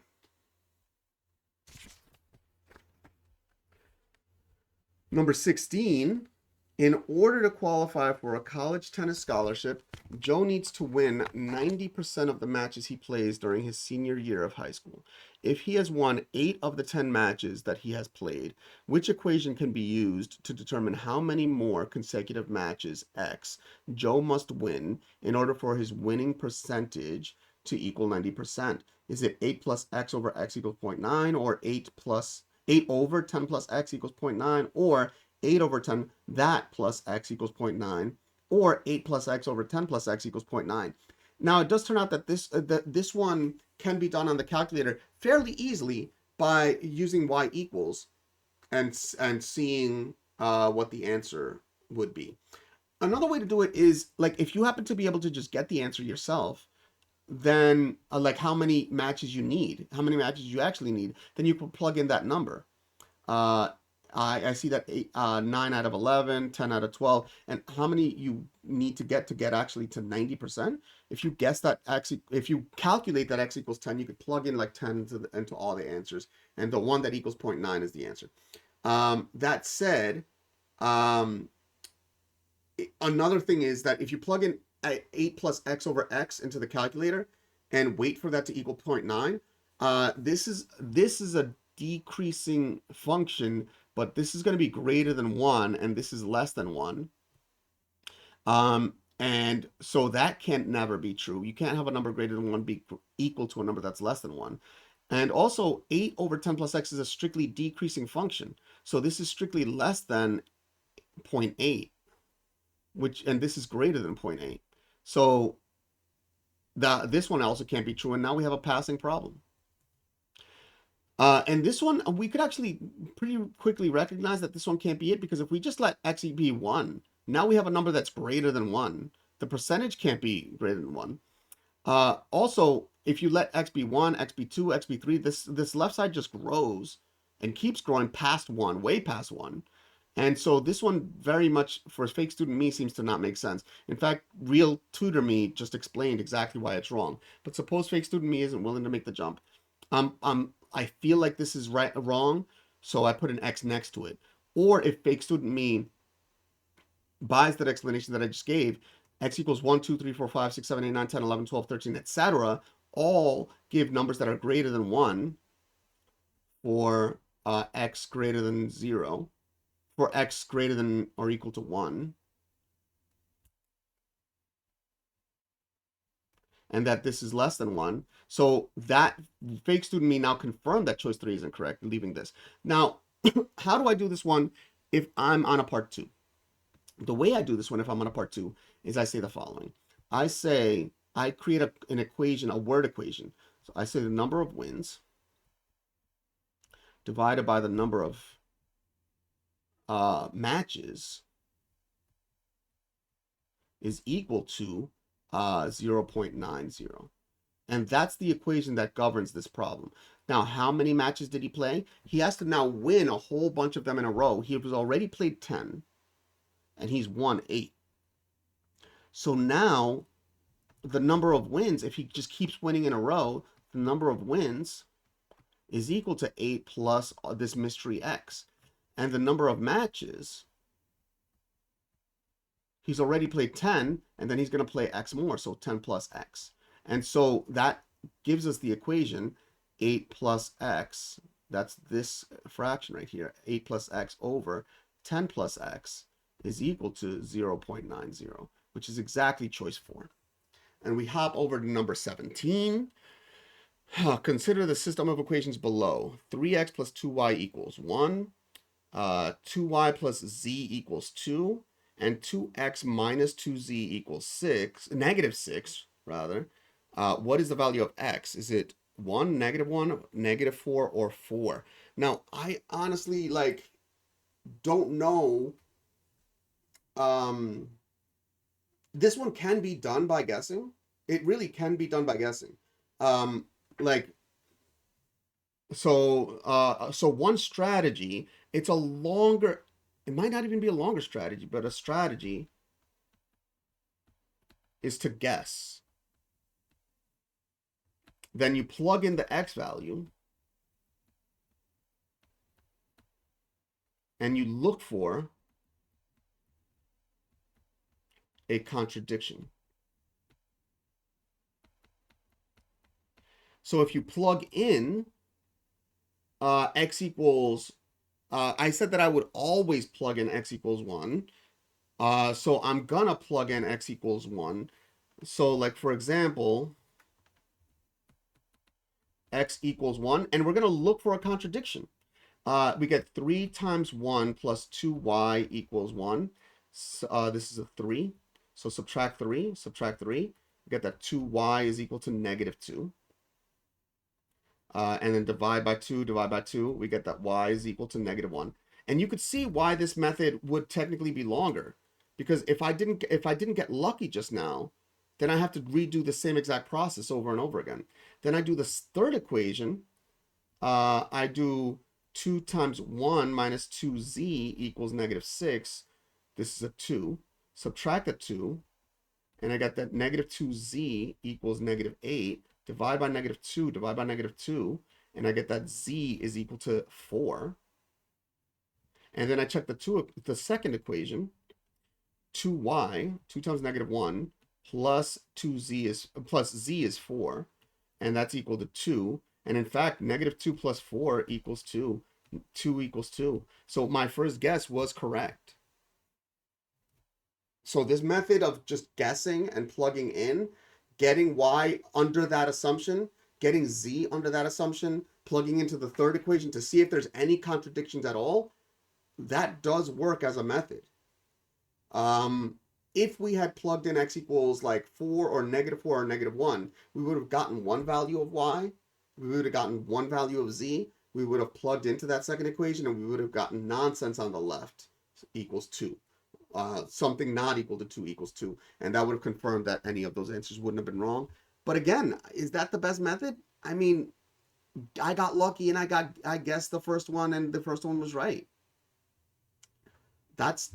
It'll work, but it's 100%, and it's 100%, but it's a very time-consuming method.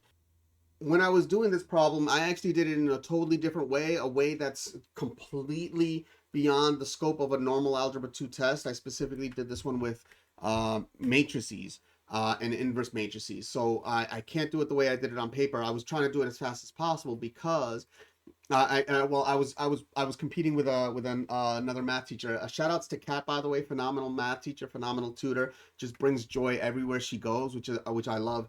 And she and I were competing, and it was her idea. That's kind of the person that she is. We were competing to see who can finish the multiple choice section of this test the fastest. And so it was just a fun little activity. That's how math teachers love to nerd out. But that said, I have to do this one in a way that works for you. So since we only have to solve for one variable, it turns out that the elimination method is very conducive to that. For the elimination method, what we can do is eliminate every variable except x and keep x. So our goal is to solve for every other variable in terms of x so that we can eliminate it. So I've numbered the equations 1, 2, and 3. So in equation 1, I have 3x plus 2y equals 1. Remember, I want to solve for y so that I can eliminate y, okay? And I want to keep x.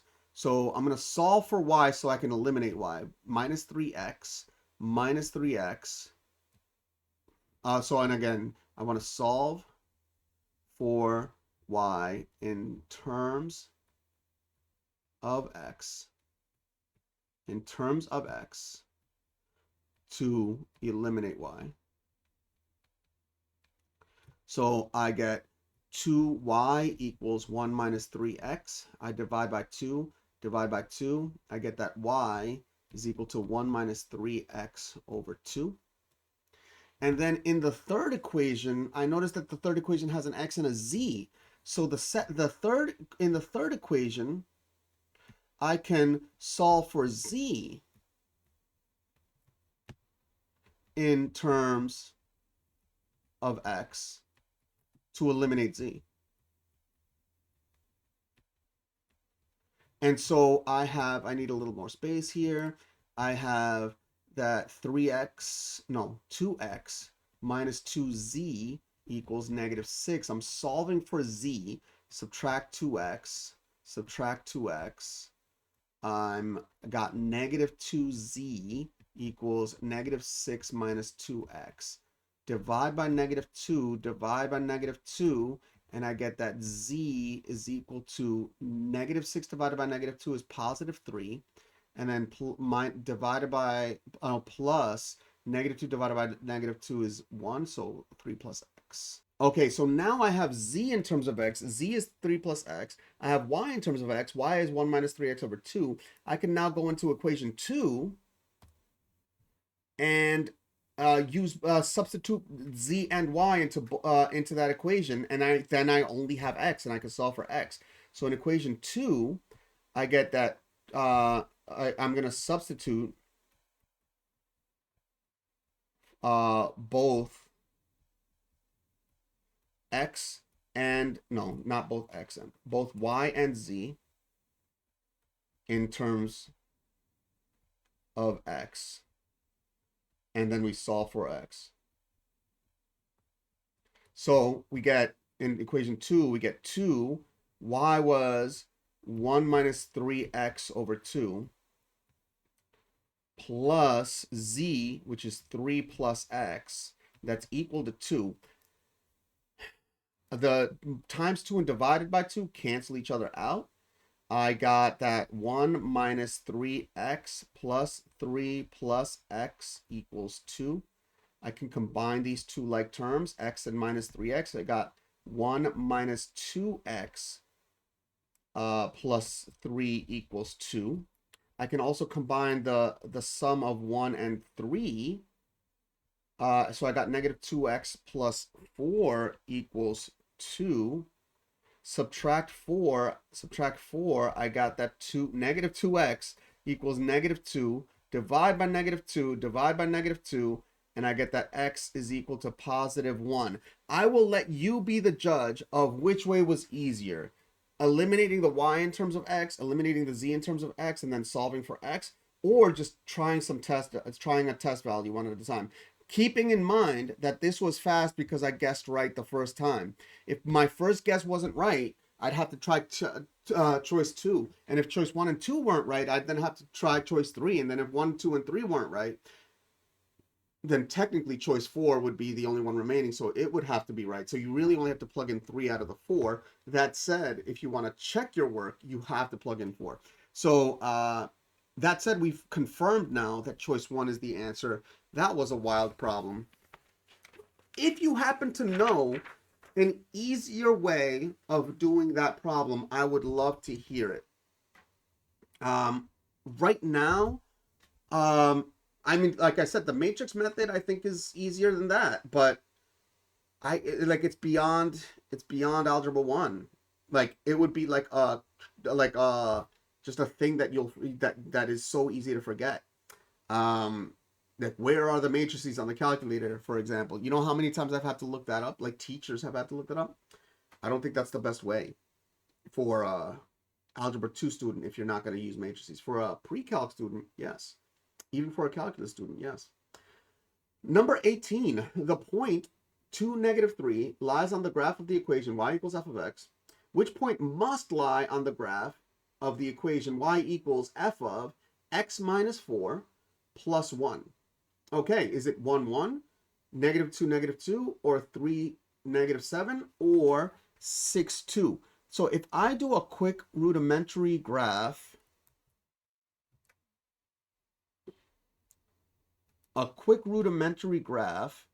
of these answers, okay? So 2, negative 3 is right over here. Quick rudimentary graph. Now what I'm going to do, I'm going to graph 1, 1.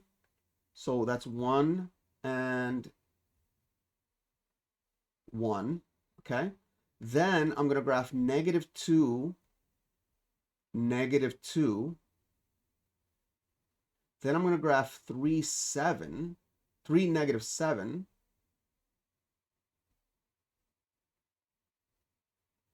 And now I'm going to graph 6, 2. 6, negative 2 is over here. Okay, so based on this rudimentary graph, if you happen to know what the plus 1 does to the graph, you have enough to eliminate 2 of the 4 choices, which is great. If you happen to know what the minus 4 does to the graph, you actually have enough information to eliminate all the incorrect answers. Now, if you happen to know both, you definitely have 2 pieces of information to confirm the answer. So let's talk about, for example, like the plus 1. I know the plus 1 moves the graph up 1 unit. And this greenish dot was the original location of the point 2, negative 3. Moving it up 1 unit moving it up 1 unit could have brought it to this point or this point, but not this point. That's down 4, and not this point. That's up 4. So we've eliminated 1, 1, and we've also eliminated 3, -7, and now we have a passing problem just by knowing that the point has to move up 1 unit. Now, what does the -4 do? So the way I remember it is that in the vertical direction, the action on the function does exactly what you expect it to. If you add 1, the graph moves up 1. If you add 7, the graph moves up 7 in the positive direction. If you subtract 5, the graph moves down 5 in the negative direction. And so then what I remember is that when you perform an action on x inside of the parentheses of f, so f of like x -4, x -3, the graph does that action performs the opposite effect as it would in the vertical direction. So for example, I mentioned x plus 1. I mentioned f of x plus 1. So now we have x plus 1. X plus 1, f of x plus 1 moves it up in the positive direction 1. Now x plus 1 moves it to the left in the negative direction. To the left in the negative direction. F of x plus 5 moves the graph to the left in the negative direction 5 spaces. F of x -6 moves the graph to the right 6 spaces. And so f of x -4, subtracting 4 from x, moves the graph in the positive x direction. So this moves the graph 4 units up, 4 units to the right.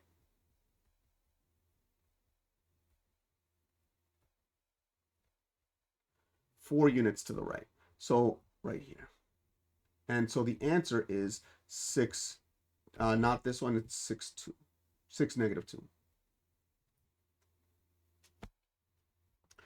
Number 19, which statement best describes the end behavior of the function y equals log of x plus 3?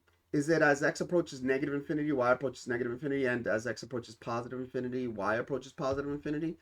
Or is that at x approaches 3, y approaches -infinity, and as x approaches infinity, y approaches infinity? Or as x approaches -infinity, y approaches 0, and as x approaches positive infinity, y approaches infinity?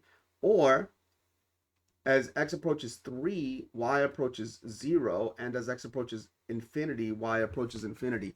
Now, I notice that all 4 of these choices, and it's funny because I didn't notice it when I was doing the problem. I noticed that all 4 of these choices say as x approaches infinity, y approaches infinity. These all match, okay?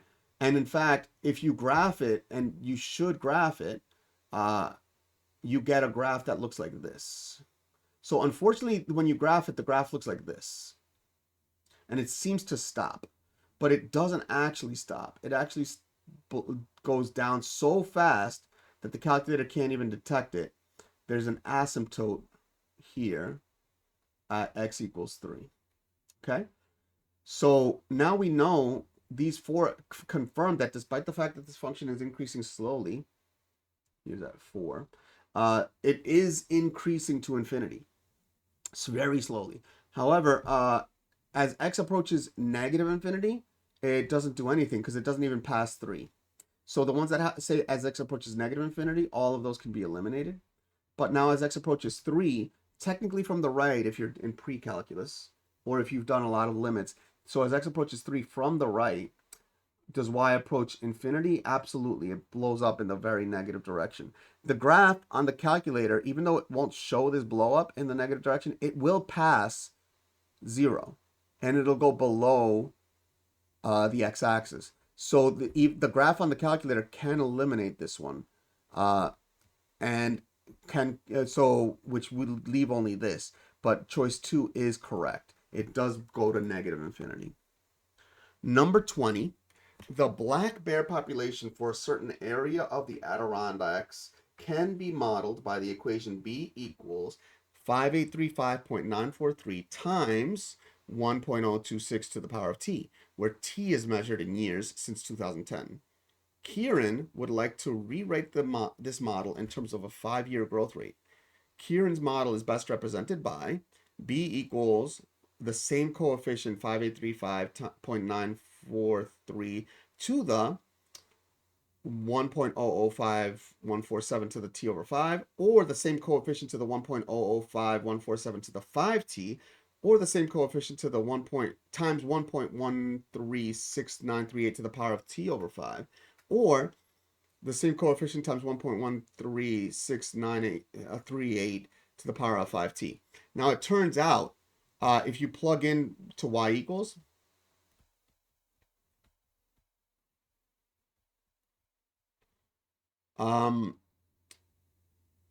two choices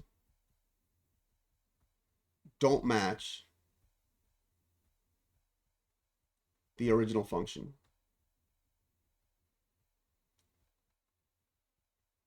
And that's not too surprising because, for example, choice 1 and 2 have the same coefficient, have the same base, but have different exponents. They're just different functions. So the fact that one of them doesn't match the original function, maybe both don't match the original function, but for sure, one of them doesn't. And it turns out that choice 1 does not match the original function if you plugged into y equals and compared on the table. So, or compared on the graph. Then if you do the same thing for choice 3 and choice 4, compared to the original function, it turns out that choice 4 doesn't match the original function. And then we would get stuck kind of, because there are slight decimal differences between choice 2 and 3, both choice 2 and 3 versus the original function because of rounding. But the tiny decimal differences is not the concern. Both 2 and 3 match B. Both 2 and 3 match B. So we can't eliminate 2 or 3 just based on whether they match B or not. How can we do this problem though? We have to know what the 5-year growth rate, and we have to know what it means to be a growth rate. So this said that the black bear population for the certain area in the Adirondacks can be modeled by this equation, where t is measured in years. That means that 1.026 is equal to the yearly growth rate.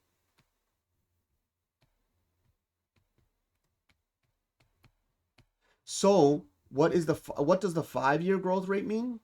The 5-year growth rate means by how much, by what factor. Let me write this in a different color. By what factor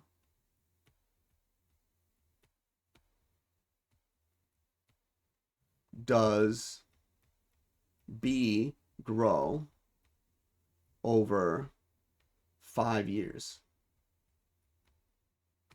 And the answer to that question is actually gotten from the function.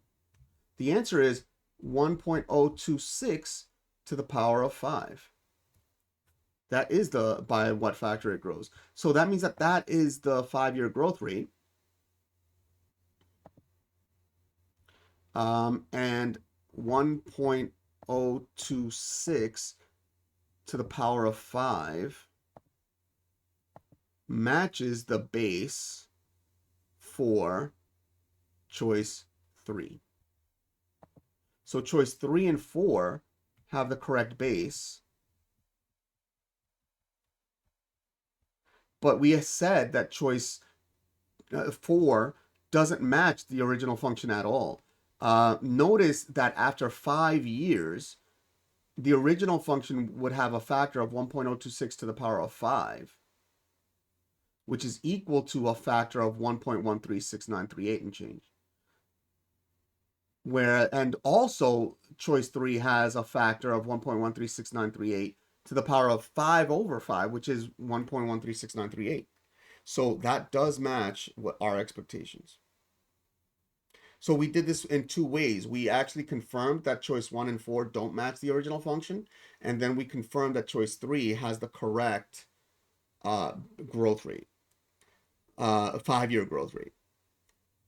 If this were a part 2 question, you actually would do it the same way. If you kind of remember that both that the exponent has to either be 5t or t over 5, like t times 5 or t divided by 5, whichever it is, then you could actually just test both and see which one gives you the correct answer that matches B. All right, snack break. So this is a great time for you to use the restroom. If you're home watching this, to use the restroom, to actually get snacks for yourself for home. You could eat whatever it is that you want to eat to focus. This is the main reason I talk about snacks. But the other reason I talk about snacks is I know a lot of students bring snacks to the Regents that really are not good ideas. Sometimes your school will make you eat the snack before you walk in to the test, like before you walk into the room. So sometimes you have to scarf that stuff down. Um, and some things are just more difficult to eat than others, and some things kind of make you have to use the restroom. For example, if you drink coffee, which I don't recommend, but if you drink a lot of coffee, a lot of fluids, you're going to end up having to go use the restroom to do your business. So, and um, that's caused by two things with coffee. One is the milk that often kids put in their coffee. The lactose causes students to have to go to the bathroom. The second thing is the immense amount of liquid. If you're going to drink coffee, I actually recommend decaf. Decaf sounds crazy because decaf you think has no caffeine, but it actually does have caffeine. And in fact, if you drink coffee for the test, but you're not a regular coffee drinker, you're not a professional coffee drinker, like I like to say, like you drink coffee every day, like I do, almost every day, um, 2, 3, 4 cups a day, right? So then you may find that an hour into the test, you're starving, but like a level of starving that you've never felt before. Caffeine does that. And so I don't recommend drinking regular coffee. Decaf coffee can avoid that. And the tiny amount of caffeine that is in decaf coffee, remember, decaffeinated doesn't mean caffeine free. It means the caffeine was removed via some interesting processes. Um, but that amount of caffeine is enough to give you a little boost. I actually drink my first cup of coffee now, decaf, and that helped me get desensitized to coffee. So now I could drink a regular decaf cup of coffee followed by a regular cup of coffee later on, and I'm feeling great. Um, but I recommend drinking decaf. Also, lactose-free milk in your coffee. I found that like a caramel macchiato with oat milk, um, and a decaf caramel macchiato with oat milk is delicious. That said, I also recommend something like a Fairlife milk. You see me bringing, if you watch my videos, you see me bringing these out all the time. They're low in volume, they're low in carb, they're low in fat, they're high in protein, so it fills you up, gives you a little bit of energy, but not that much. And of course, pure protein bar uh, gives you a little bit of energy as well. It gives you more energy than that, and it has a lot of protein and doesn't make you it doesn't make your digestive system go crazy, so it doesn't make you have to use the restroom like in an emergency basis. So I recommend those snacks, and of course mixed nuts. I do recommend also mixed nuts as a snack. Number 21, which expression or expressions are equal to 0 for all real numbers? For all real numbers. Is it x squared plus y squared squared plus x squared plus y squared squared minus 2x squared plus y squared squared? Or x squared plus y squared squared minus x squared minus y squared squared? Or x squared plus y squared squared minus x squared minus y squared squared minus 2xy squared? Is it 1 only, 3 only, 1 and 2 only, or 1 and 3 only? So equal to 0 for all real numbers. I said that I would give you a method to eliminate at least one answer for every single one, and it happens to be if these expressions are equal to 0 for all real numbers, all of them, that means you could choose random numbers for x and y. So with 100% certainty, you could choose random values of x and y and plug in. For example, x equals 8 and 7 and y equals 7. They're close to each other, so they don't have any common factors. Yeah. and see which ones give you 0. Now, that said, is there, we have to do this, however we can. And I look at Roman numeral 2, and I see that it's x squared plus y squared squared minus the quantity x squared minus y squared squared. So this is a quantity minus a totally different quantity. You can't have like one number minus a totally different number be always 0 no matter what. So choice 2 is not equal to 0 for all real numbers. Roman numeral 2 is not equal to 0 rather for all real numbers. So any that have Roman numeral 2 in it is 100% false. We've eliminated at least one choice. Now, without too much careful analysis, we can actually also analyze 1, Roman numeral 1. It's an x squared plus y squared squared plus the same exact quantity, x squared plus y squared squared, minus 2 times that quantity, x squared plus y squared squared. So again, Roman numeral 2 was in the form like an a minus a b, a totally different number. And this is like an a plus an a plus an a, and then minus 2a. 2 times that. And a plus a minus 2a is equal to 0 for all real numbers. So Roman numeral 1 does equal 0. So any that have Roman numeral 1 can be correct. We've already eliminated choice 3, so that just because 1 is correct doesn't mean that it can be. And then choice 4 has a 1 in it. This choice 2 is missing Roman numeral 1. So choice 2 is wrong, and now we've actually got a passing problem by analyzing the 2 that are most easily analyzed. So what about Roman numeral 3? How do we do that one without just taking test numbers? Like, for example, if it was a part 2 question, or part of a part 2, 3, or part of a part 3 or 4, we could actually do the expansion.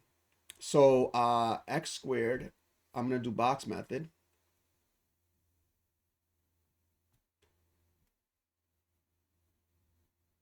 So we have an x squared plus y squared squared, x squared plus y squared times x squared plus y squared.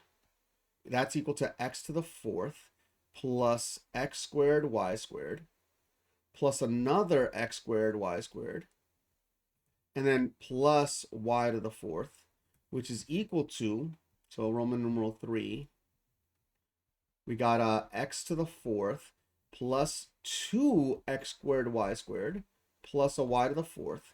Now we got to do another box method for the second one. Let me draw this one a little bit bigger, maybe, so that we could see it better.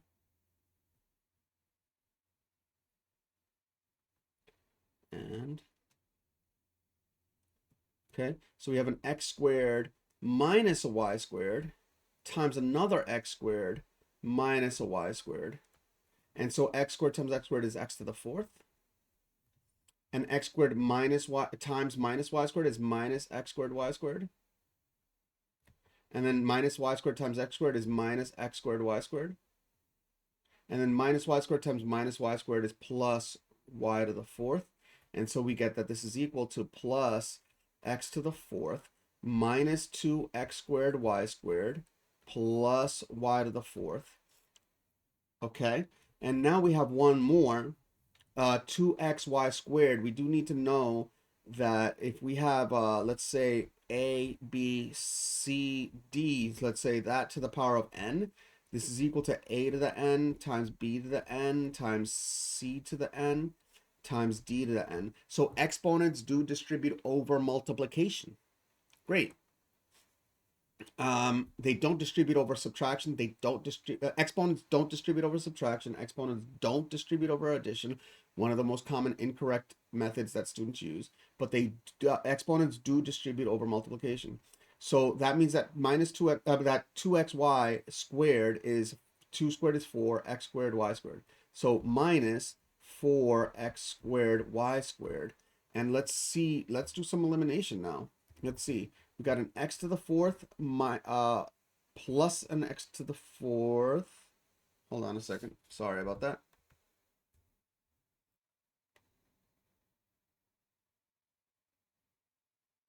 Oh, I did make a mistake.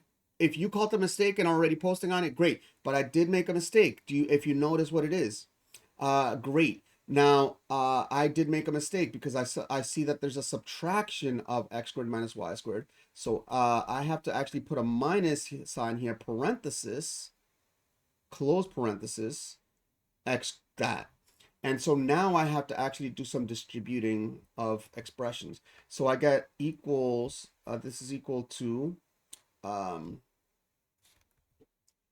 this is equal to x to the fourth plus 2x squared y squared plus y to the fourth. And now I'm actually going to line these up now that I can. Minus an x to the fourth minus a negative 2x squared y squared minus a y to the fourth. And then minus 4x squared y squared.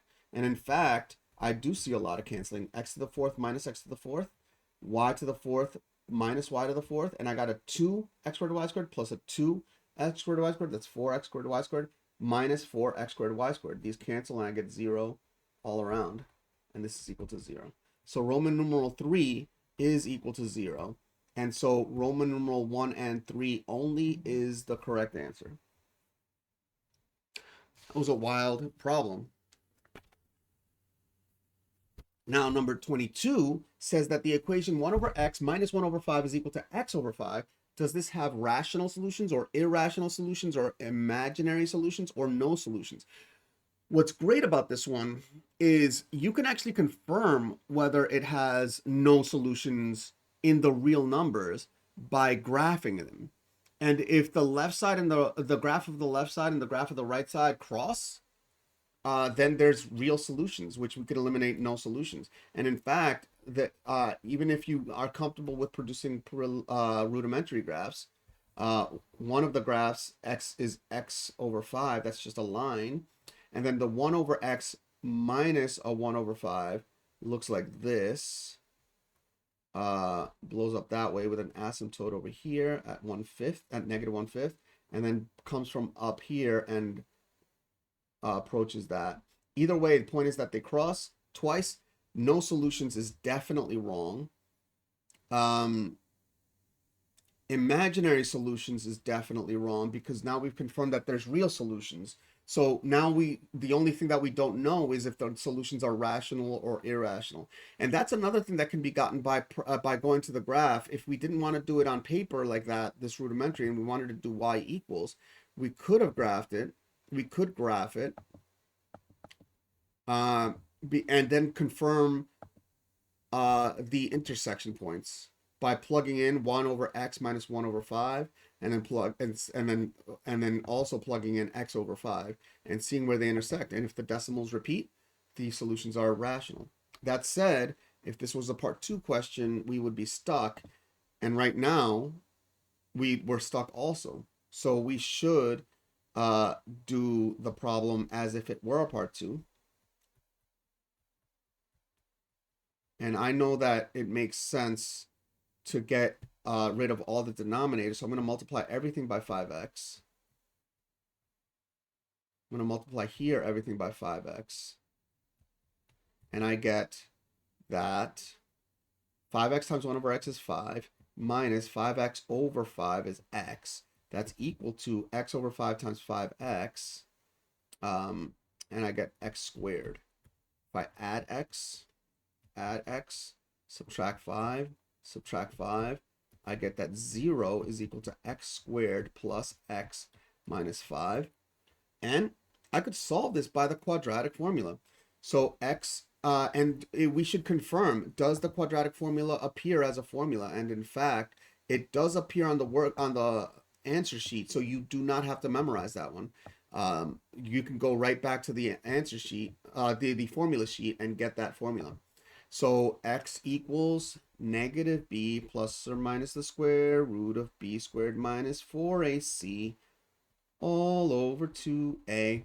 And then if we plug in, let's see, a is equal to 1, b is equal to 1, and c is equal to negative 5. And so we got negative 1 plus or minus radical 1 squared minus 4 times 1 times negative 5 all over 2 times 1 equals negative 1 plus or minus radical. You don't have to simplify this manually. Let the calculator do 1 squared minus 4 times 1 times negative 5. Negative 4 times 1 is negative 4. Negative 4 times negative 5 is positive 20.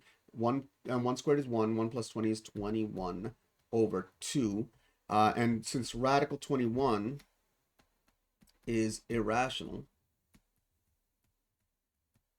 therefore the solutions are irrational. Okay?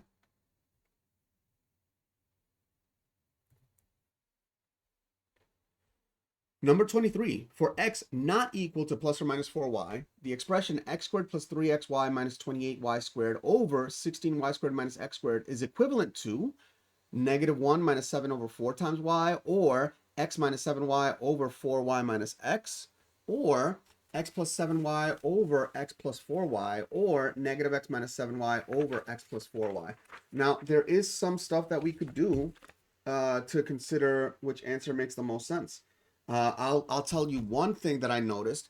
The original expression involves x's and y's intermingled in such a way that there is no way to eliminate the x's. And so choice 1 doesn't contain x's.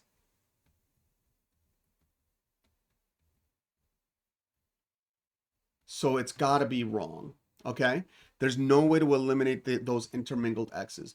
I have a feeling that the choice is going to be, the answer is going to be either 3 or 4 because they're opposites of each other, but I don't know. At least not immediately. Now, can we do this one by plugging in? Actually, yes.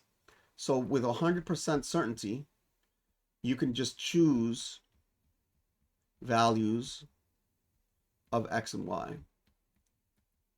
Notice that these methods, like choosing values of x and y, do require you to know how to plug them into the calculator and be 100% certain that you plugged it into the calculator correctly, which is why I showed you how to write down the fraction bar.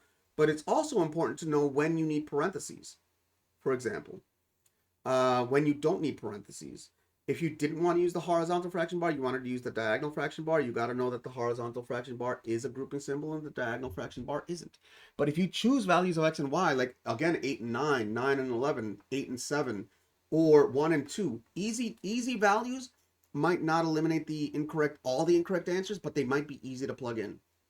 Like for example, plugging in x equals 1 and y equals 0 gives me a ratio of 1 squared plus 0 over 0 minus 1, which is 1 over negative 1. So any answer that when I plug in x equals 1 and y equals 0, that gives me a negative 1, might be correct. Choice 2 gives me a negative 1. Choice 3 does not give me a negative 1. It gives me a 1. And choice 4 gives me a negative 1. So by plugging in easy numbers, before even writing things down, I eliminated a choice. But now I clearly see that I have to plug in some difficult values. So is there a benefit to plug in the easy values? Well, yeah, I just did it in my head and confirmed it like super quick. Done. Is there a benefit to just starting with only the rare values? Yeah, chances are that you'll be able to eliminate the incorrect answers in one step. But you got to use a calculator. So, and that's with a more than 99% probability. It's not a guarantee. It's a more than 99% probability. That said, let's actually think about how to do this problem.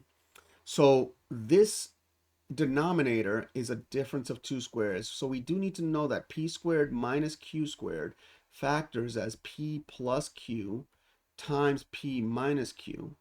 And so this p squared is the 16y squared, so that p is 4y, and the q squared is equal to the x squared in the denominator, and so that the q is equal to x. So the denominator factors as, let's see, 4y plus x times 4y minus x. Now I see that all that choice 2 and choice 4 have those two options, so I still can't eliminate one of the two choices. But if I know how to factor x squared plus 3x plus minus 28, then I could factor um, x squared plus 3xy minus 28 by 28y squared rather, by letting the two numbers be multiples of y. So blank plus blank, we're looking at the coefficients of x. Notice, let's see. We got x squared plus 3xy minus 28y squared. So I'm going to just move my logo away. You know where I tutor, JuanTutors.com, so we don't need to see that right now. Move it to the side, actually. Yeah, up. Okay, so notice that here, the coefficient of x squared is 1. A is equal to 1. A is equal to 1. So now what is B? If we're treating x as the variable, then B is actually equal to 3y, which is interesting. And then C is equal to minus 28y squared. But if we think of it this way, blank plus blank equals 3y, and blank times blank equals 28y squared. And it happens to be that these two numbers are both multiples of y. I do factor rainbow for 28. 1, 28. 2 and 14. 3 is not a factor of 28. 4 times 7. 5 is not a factor of 28. 6 is not a factor of 28. 7 is already on the list, so we found all the factor pairs. And so which two numbers add up with using pluses and minuses, which two numbers sorry, and negative 28. I did make a mistake here, so but I caught it. Equals negative 28y squared. So that doesn't qualify for the free tutoring hour that I mentioned. But if you catch one that I didn't catch, definitely let me know. And you will get that free hour of tutoring. Again, I'm the arbiter of that. So that said, I see that 7 minus 4 is equal to 3, and 7 times negative 4 is negative 28. So what if I put y's in front of them? 7y plus negative 4y is equal to 3y, and 7y times negative 4y is negative 28y squared. So that the numerator does factor as x plus 7y times x minus 4y. And so let's bring this expression down because everything's a little crowded there. We have x plus 7y, x minus 4y, that divided by 4y plus x times 4y minus x. Now I notice that the x minus 4y and the 4y minus x are opposite differences, which means that they do cancel with a factor pair of negative 1. And so this is equal to negative parentheses x plus 7 over 4y plus x. And now we have to look for which one matches that. I'm sorry, y, 7y. We have to look for which one matches that. The one that has a 4y plus x is looking a lot better. This one is looking very bad because the denominator doesn't match at all. And if we distribute the negative in by counting it as a negative 1, we get negative x minus 7y over, and this one has an x plus 4y, so I'm just going to change the order of addition using the commutative property of addition, x plus 4y. And that does match exactly choice 4. And we are about to get a perfect grade on the multiple choice, so I'm really excited about that. and I want to congratulate you for getting up to this point. Number 24, which equation represents a parabola with a focus of -2, 1 and a directrix of y equals 5? Is it x plus 2 squared equals -8 times y minus 3? Or x plus 2 squared equals 5 times y minus 1? Or x plus 2 squared equals -8 times y minus 1? Or x plus 2 squared equals 8 times y minus 3? So this is uh, this one is a little difficult to do if you don't know what a focus and directrix is. But if you do know what a focus and directrix is, then you start being able to eliminate some choices. So this is our graph paper, right? This is the y-axis. This is the x-axis. So a focus is a point not on the parabola, but it is relevant for the parabola. And we're going to talk about how in a second. So -2, 1 is right over here. I'm going to label that as the focus. I'm going to label it next to that, the focus. Okay. Now the directrix is at y equals 5. 2, 3, 4, 5. Okay. So I'm going to extend this past here. Call that y. Now I'm going to draw the directrix. There. Okay. Definitely crosses at y equals 5. Okay. And this is the point to -2, 1. This is y equals 5. Okay.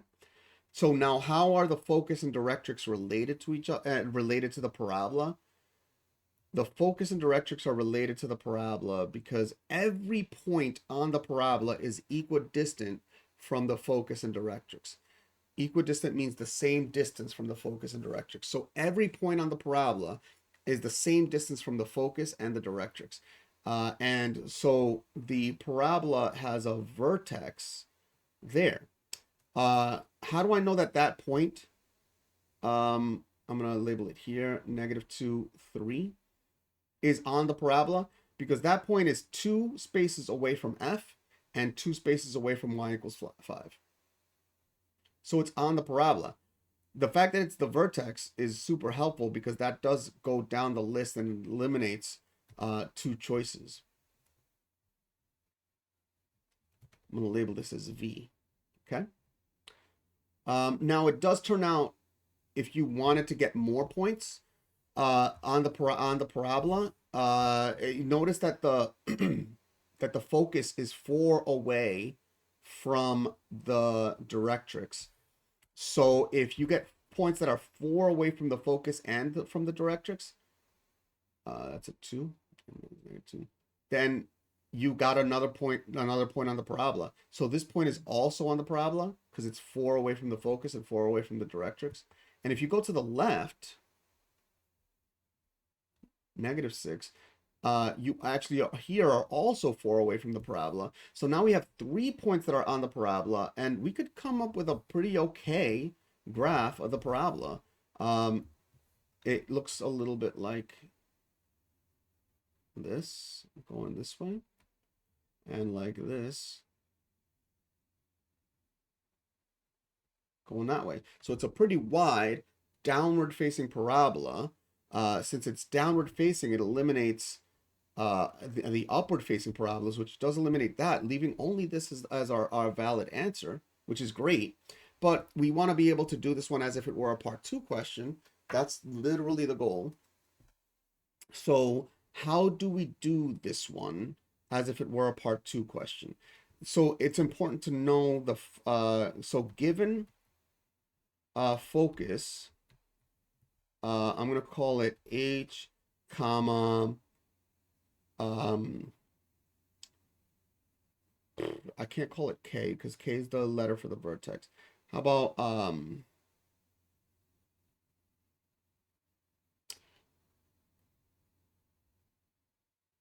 no, I don't want to do it this way. I don't want to do it that way. I don't want to do it that way. I want to say given, so I want to define um, the focal length, the directed focal length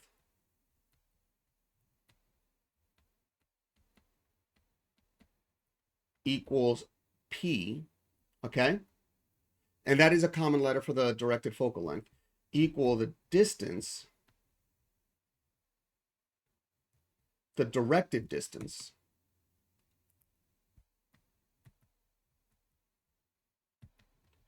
from the vertex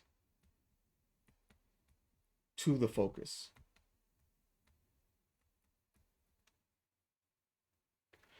And so if you look at where the vertex is, I said that the vertex is exactly halfway between the focus and directrix. So this length, we could actually count it. This is a length of -2 because it's downward. From the vertex to the focus, directed downward, -2. So in this case, P is equal to -2.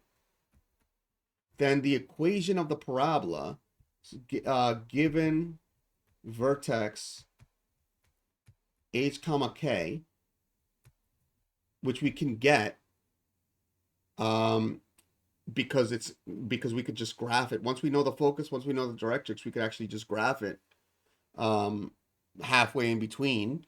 So now we got h comma k and directed focal length P. The equation of the parabola in focus directrix form.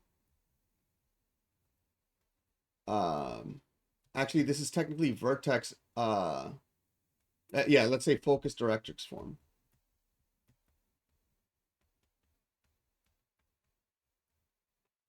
Is x minus h quantity squared is equal to 4p times y minus k. And so then in this case, the vertex is equal to -2, 3. And the directed focal length is -2. So we have the equation x minus a -2, x plus 2 squared, is equal to 4 times p is -2 times y minus k is 3. So we got x plus 2 squared is equal to 4 times -2 is -8, y minus 3. And that is choice 1. And with that, we have learned something new, likely, and also we've completed a perfect part 1. So congratulations on that. And we've definitely passed the exam. But now, why addressing the whole thing about why we don't want to focus on just the part 1s, right? I've given you a lot of examples where the problems are literally part 2 problems, just with multiple choices. Now we're going to see that the part 2 questions can be converted into multiple choice questions, which are part 1 questions. But the other reason is we've gotten 24 questions right, multiple choice. 24 times 2 is the number of points that we've gotten, 48 points. And let's check what that is in our raw score. 48 points in our raw score is a 77. Not even an 80. And not that far from a 65. So now if you are not a perfect student that can get a perfect grade on the multiple choice, notice you are not playing a game of 0 to 100. 0 as the lowest possible grade. Theoretically almost impossible to unless you don't do anything and don't fill in any blanks, to 100 where you get everything right. If you're playing the only focus on the part 1 game, you are playing a game of 0 to 77. That's way too close to 65 for my comfort. And for example, if you struggle with showing work on every problem, which unfortunately is true for some students, then the only thing that you have is your process of elimination methods. I gave you process of elimination methods that would guarantee you a passing grade, but not by much, because not every question had 3 answers eliminated. Some questions had 1 answer eliminated, and almost every problem was made into a passing problem. So it was, statistically speaking, a passing grade, but on any given day, maybe not. So you want to focus on the method of doing the problem. That's the proof.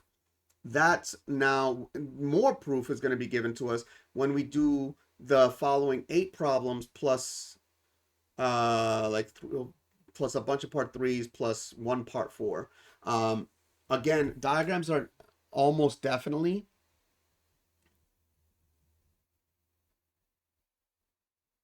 drawn to scale. In fact, diagrams that are graphs actually are required to be drawn to scale. There's a certain minimum amount of neatness that is required for a graph. So graphs have to be drawn to scale. And most of these diagrams so far have been graphs. So number 25, data collected showing the depth of water in a bay during a 24-hour period are shown in the graph below. And I see like a sinusoidal looking graph with going up to 25 down to 5. The depth of the water can be modeled with a trigonometric function of the form d of t equals a sine pi over 6 times t plus c.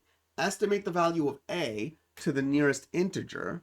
Justify your answer. Okay, the best answer to justify. The a has a couple of different formulas. One formula is the very easy to see top and bottom of y coordinates. So it's top is a peak minus the trough divided by 2.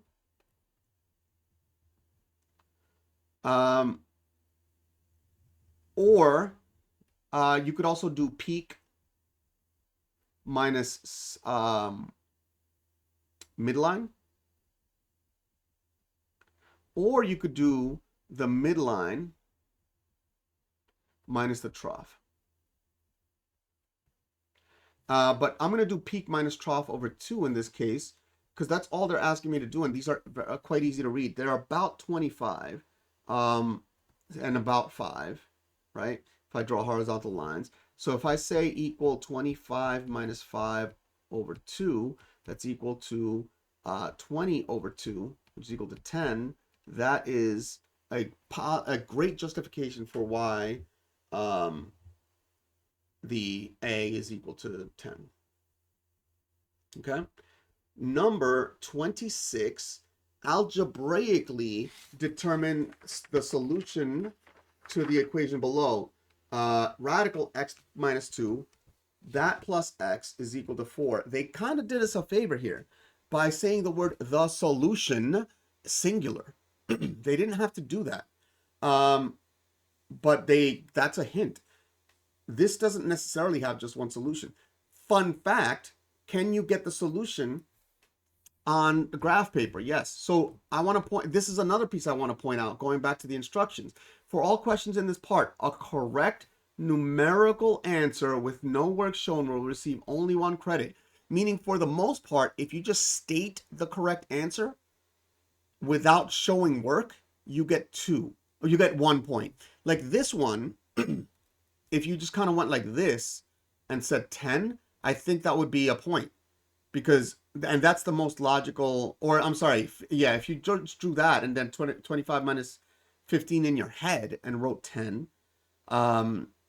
then you would get a point. But if you wrote 25 minus 15 equals 10, you get 2 points. This one, if you plug it into the calculator, so get your points, solve by graphing, and state the solution.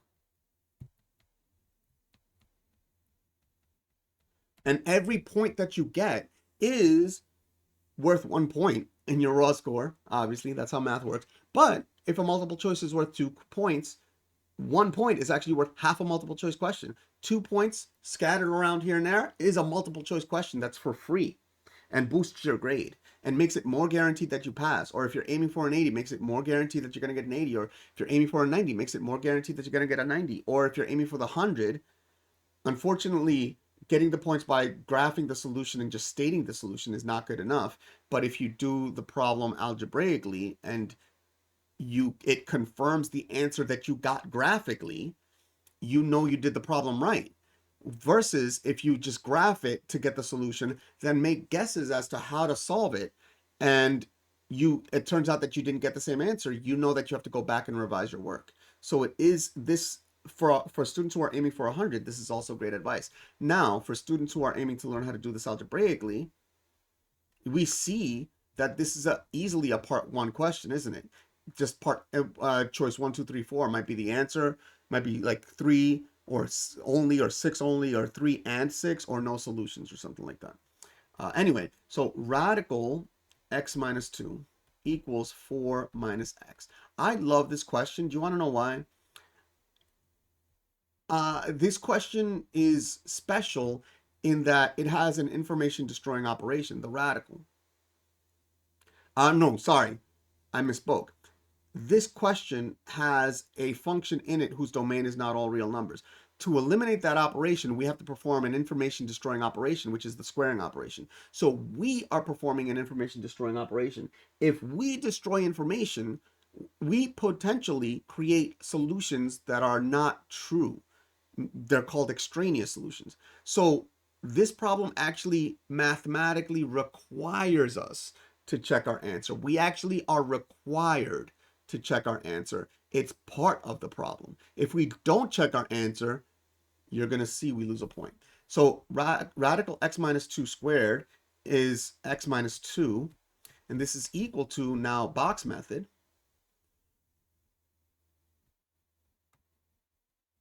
4 minus x, 4 minus x, you got 16 minus 4x minus 4x plus x squared. So I'm going to put it in standard form, x squared minus 4x minus 4x minus 8x plus 16. Now I'm going to subtract x. If you're comfortable with adding 2 at the same time, add 2 at the same time. If you're not comfortable with that, do them one step at a time. Get 0 equals x squared minus 9x plus 18. Now, these numbers, I recognize them as numbers that can factor nicely. So I'm going to do blank plus, I see that a is equal to 1. That's important. Blank plus blank equals -9. That's B. And blank times blank equals 18. That's C. And I see that with the factor rainbow, 1, 18, 2 and 9, 3 and 6. 4 is not a factor of 18. 5 is not a factor of 18. 6 is already on the list. So we've got the full list of factor pairs. If both numbers are negative, -3 and -6 add up to -9, and -3 times -6 do multiply to a positive 18. Now that we have those, we can immediately go to the factorization. 0, let's put this in green. Wish they gave us a little bit more space on this problem.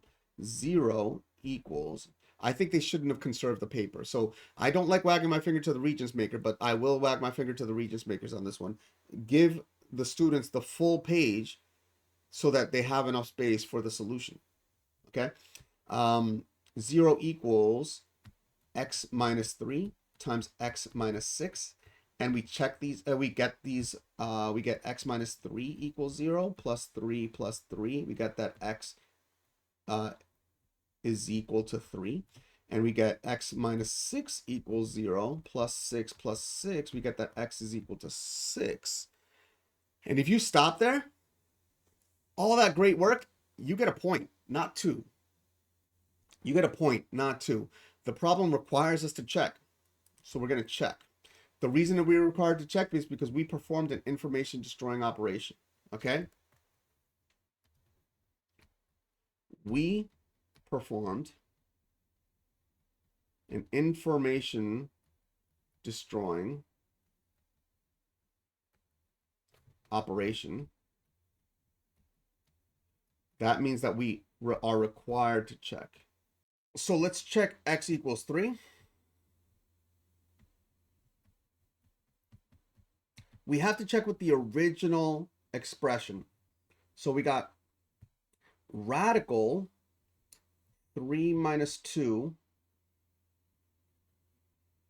plus 3, is that equal to 4? Let's see.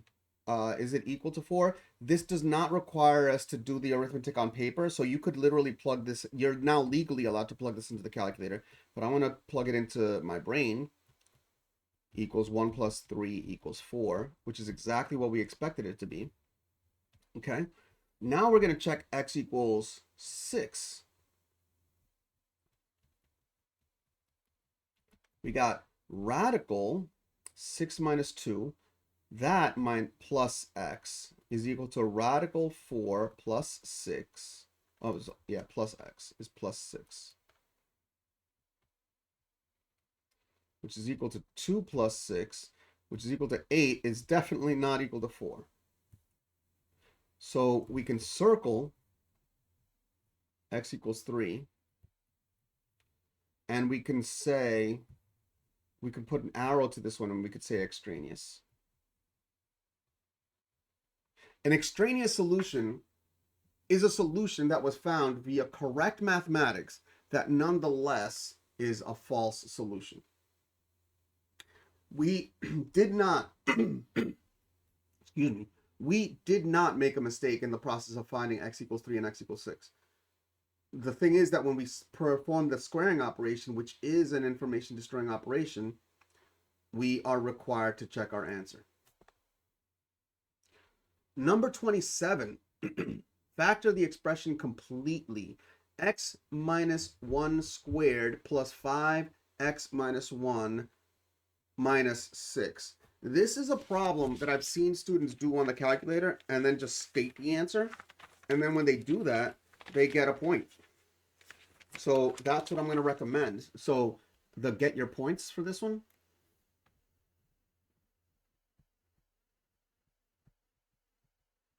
So graph, get the roots, which are -5 and 2, and then just write x plus 5, x minus 2. And that's a point. Here's a better. Work backwards from that.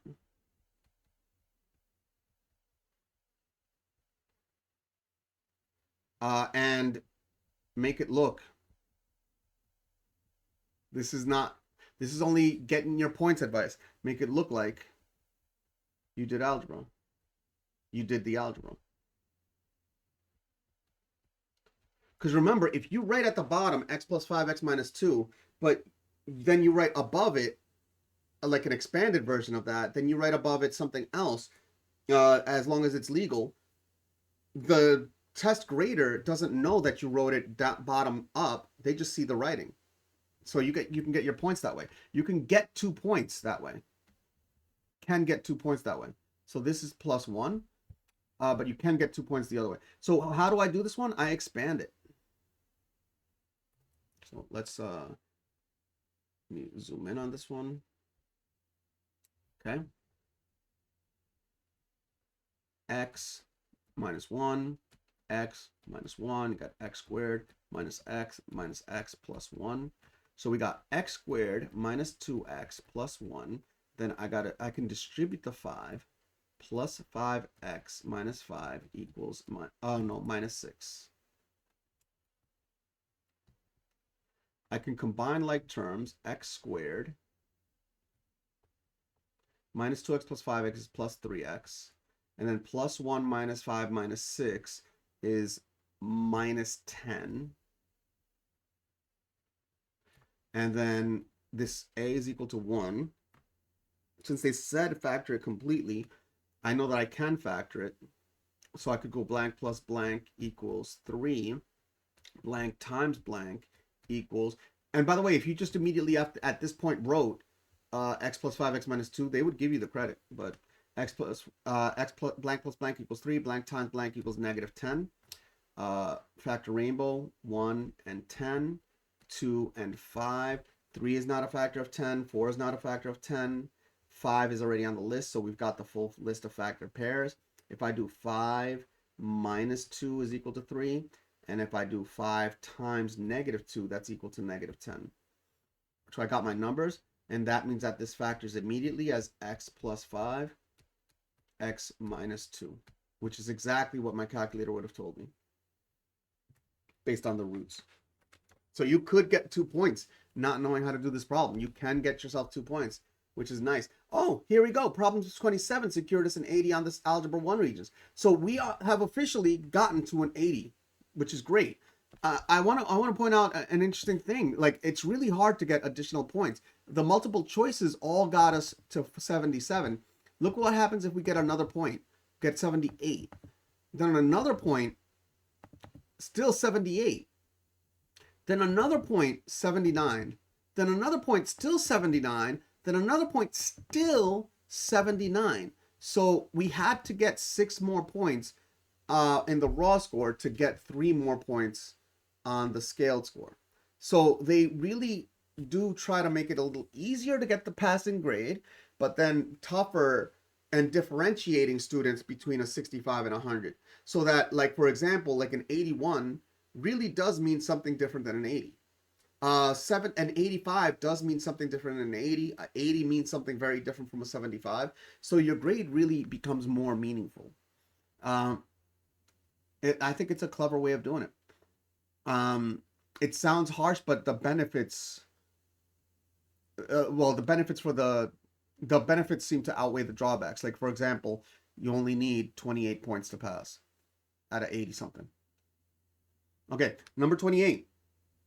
The results of a survey of the students at a local high school regarding the topic, "What do I do to relax?" are displayed in the table below. And I see female, male, I see read, listen to music, exercise, and I see a bunch of numbers. I see that listening to music is more common, but beyond that, I just process the table quickly and then move on, and then I go back to the table afterwards. If a student from this survey is selected at random, determine the exact probability that a person claims to relax by listening to music, given that the person is female. Okay, so in this case, we don't need any special formulas. We need to know that we're restricted. So given that the person is female, we need to know that we're restricted to all females. All females only. So if you're using the numbers that have to do with males in this problem, you're actually not doing the question correctly. So if a student is selected at random, given, let me highlight here, female only. And then we have to determine the exact probability that a person claims to relax by listening to music, given that the person is female. So now in that set, we have to look at the fraction that listen to music, and that would be 94 out of the total that are female, 87 plus 94 plus 21, which is equal to 94 over 202. If you wrote this with a horizontal fraction bar into your calculator can reduce the fraction, and that's not necessarily the worst thing. That's a nice little tidbit of information to know about how the calculator works. And the reason that that's relevant to us is that sometimes they ask for simplest form. So if you had put math number, go to the bottom, n over d, 94 over 87 plus 94 plus 21, and pressed enter, not only does it give you the correct fraction, it also gives you it in reduced form.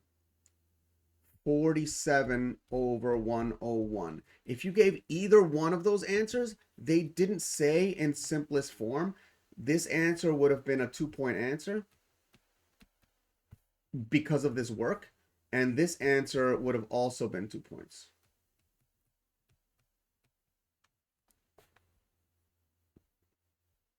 Number 29. The graph of y equals f of x is shown below. The cubic function has a leading coefficient of 1. Write an equation for f of x. This is the one rare example that just writing the f of x is a valid solution, because that's literally the instructions that they gave. So this is number 29, and we're looking, this is the sample solution set. Look at this. They gave a valid solution. They just wrote it. One rare case where just writing the answer is a valid 2-point solution.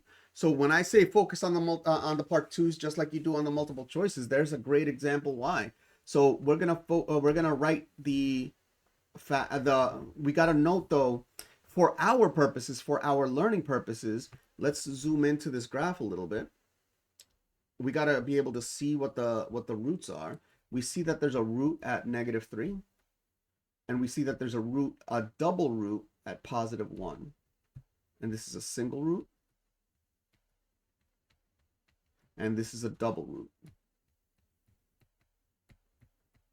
which means that we could write f of x based on the factors. F of x equals the x minus the single root, x minus the single root, divided by, multiplied by x minus the double root squared, or f of x is equal to x plus 3 times x minus 1 squared. Just writing that last line is actually enough for the 2 points. But all the work that I did was expository so that we could learn how to do the problem, because I want you to get your points. You know, I really want you to get the points.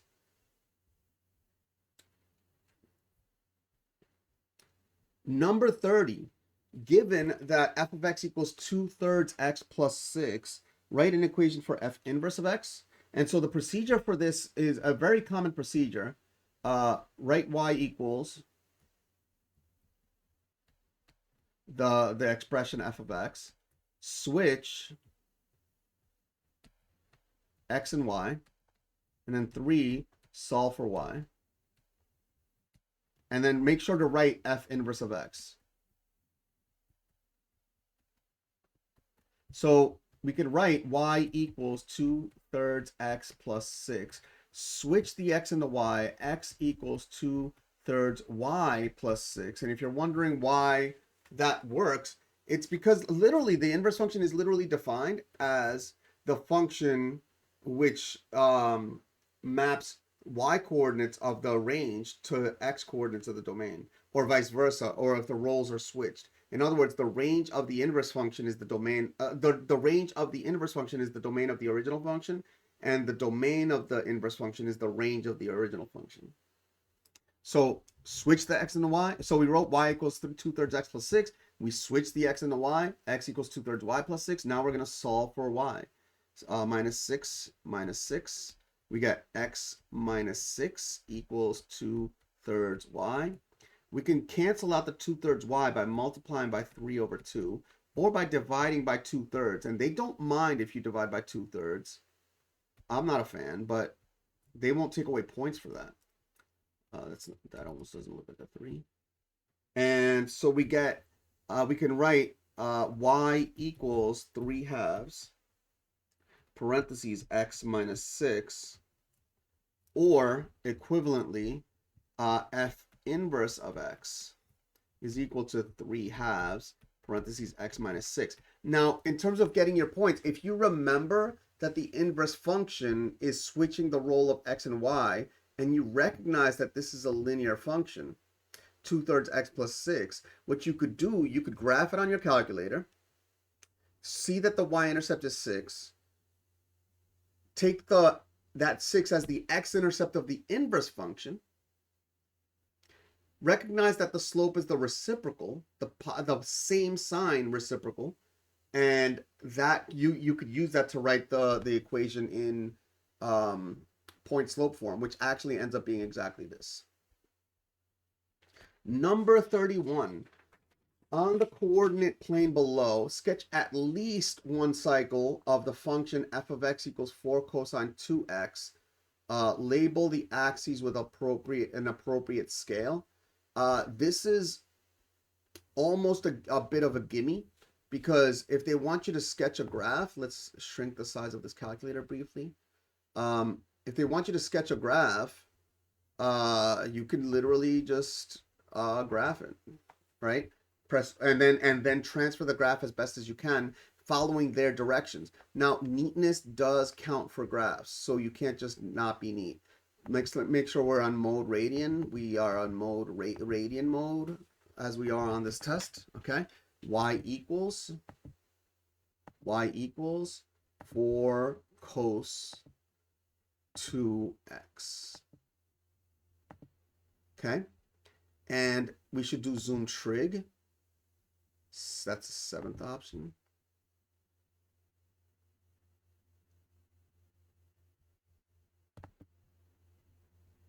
Okay, and they just want one cycle. Let me see what the table looks like. So the table is by integers, so that doesn't quite work. Okay, so however, if we actually trace out what the value of x is at the peak over here, the value of x is at the next peak is actually at the 3.14159, etc. That's pi. So if you wanted to graph a full cycle of this, and you wanted to check out what the max is and what the min is, what's the max? The max is at 4. Exactly like we would expect with a 4 cosine 2x, and the min is at -4. So if you actually write this, notice what it says. Label the axes with an appropriate scale. So you have to label this as like a 4 somehow, and this with here with a -4. And then here I'm gonna draw a cycle all the way to pi. Okay. And then the graph that I'm going to draw, I notice that it goes from the top to the middle to the bottom to the middle to the top. I'm going to go and do exactly that. Excuse me.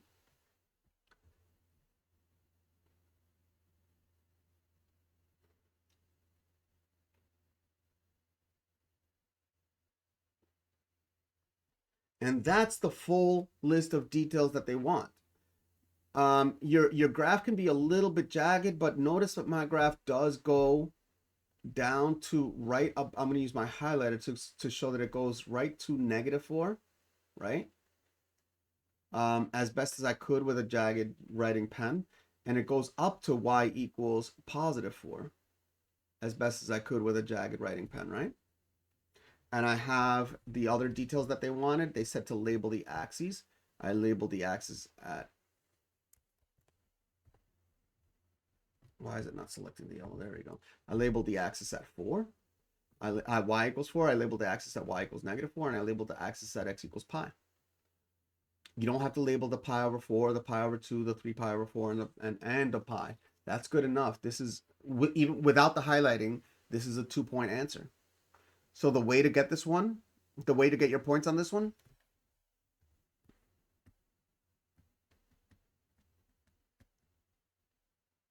is to graph on the calculator and transfer the graph neatly.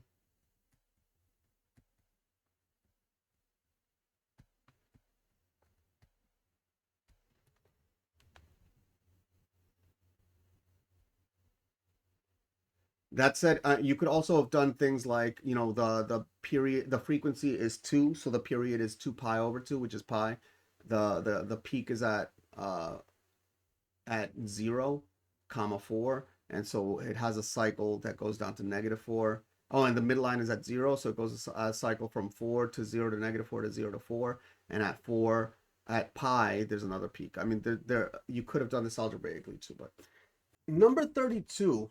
In a recent online contest with a large number of randomly selected human players, a computer player won 67% of the time. The game design company claims that the computer player can beat a human player 70% of the time.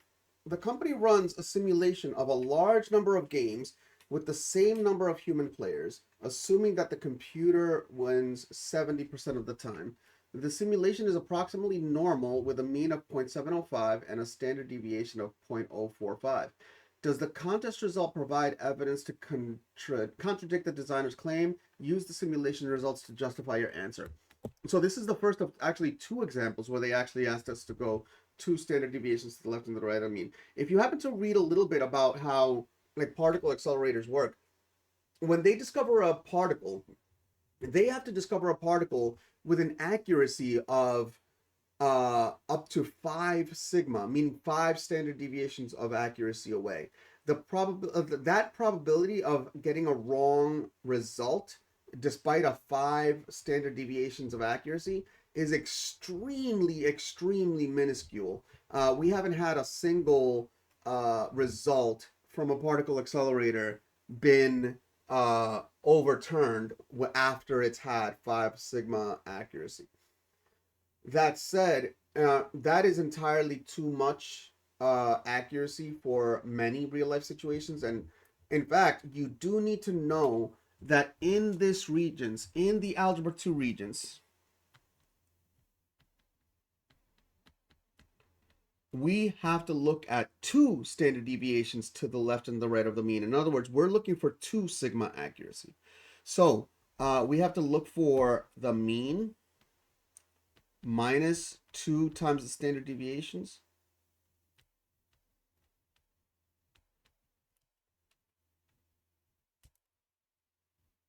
comma the mean plus 2 times the standard deviations.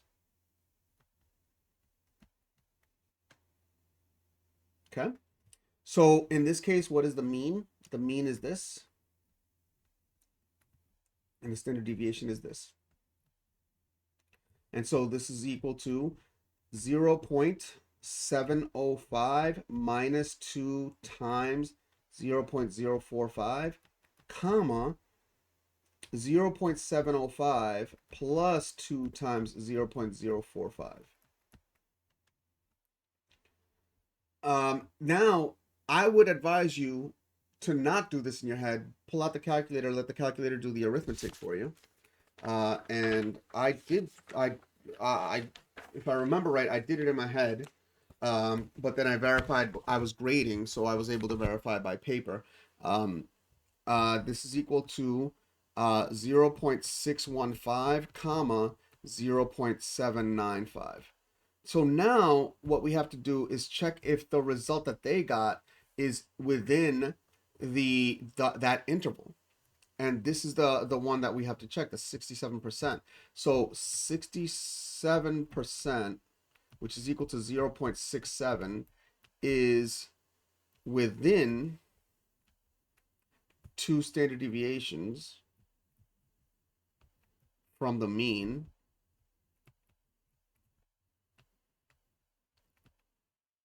So the result does not contradict the claim.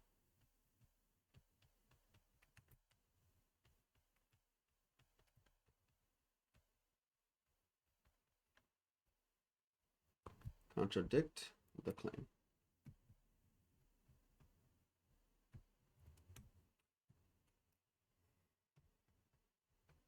Period. Good. That's our points there. Okay. And we literally, a surprise right there, got a perfect part 2. We just literally we can celebrate that because we are really on our way to getting a perfect grade on this Regents. We don't yet have a 90 though, believe it or not. So, but we have a perfect part 1 and we have a perfect part 2, which is phenomenal. Once again, we cross out not necessarily drawn to scale to almost definitely drawn to scale.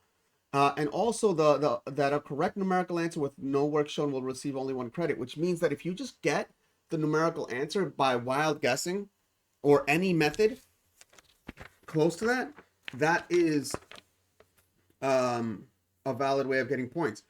That said, problems like the one that we're about to do are often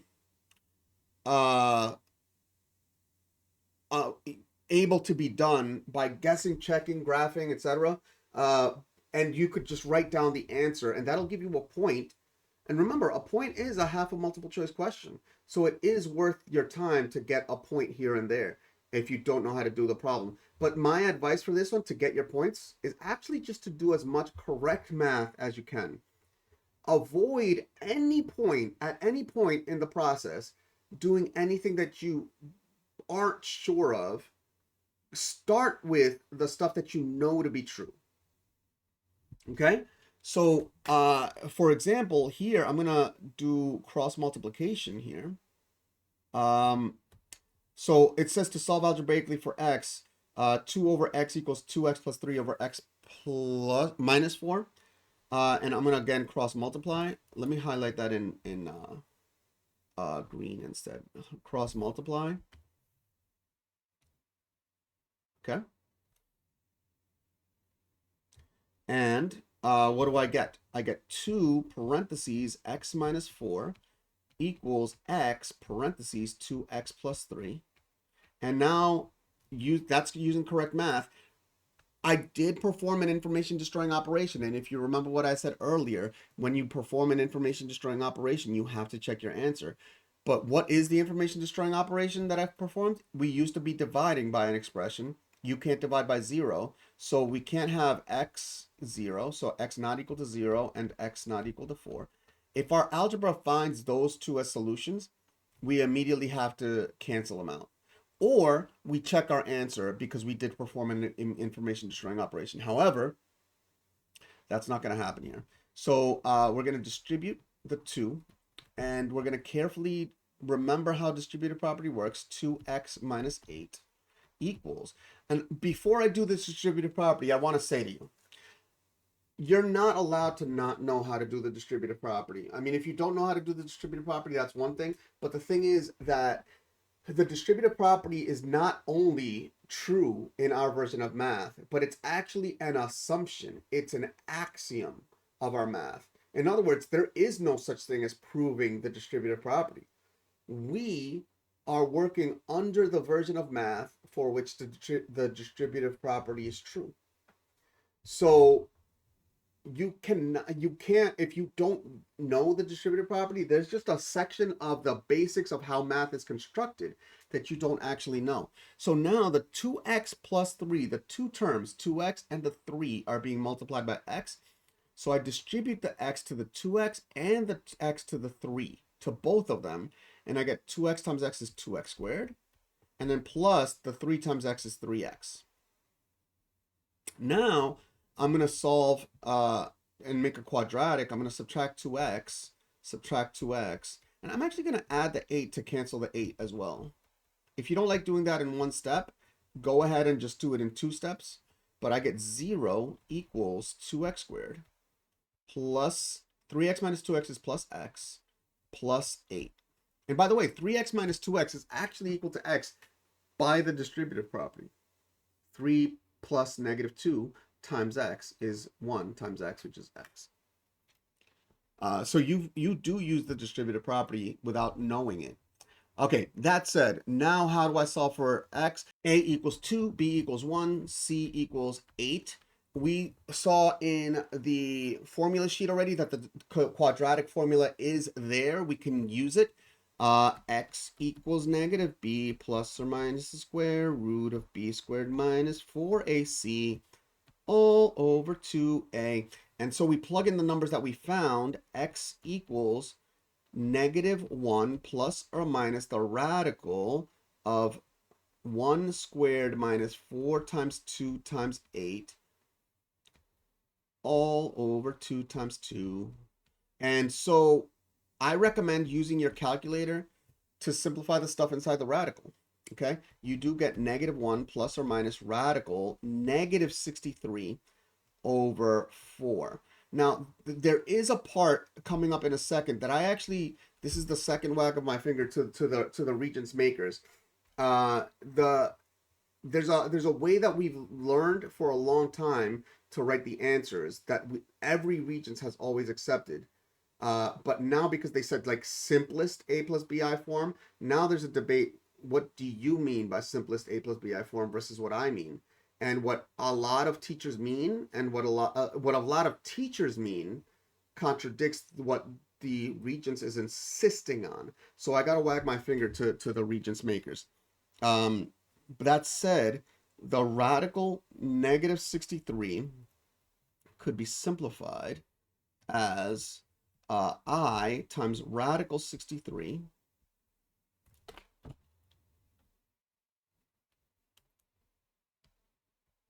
and the radical 63, we look for the perfect square factor of 63. So we got radical 9, radical 7, and radical 9 is 3. And we still got a radical 7, and we got a I here. So we got that this is equal to x is equal to negative 1 plus or minus 3i radical 7 all over 4. And every Regents for the past, I don't even know how many years, has accepted this as an answer. I think even when I was in high school, a very long time ago. So this is only 3 points out of 4 because they said simplest a plus bi form. They want you to split it up into two parts: the constant a plus the constant times the imaginary I.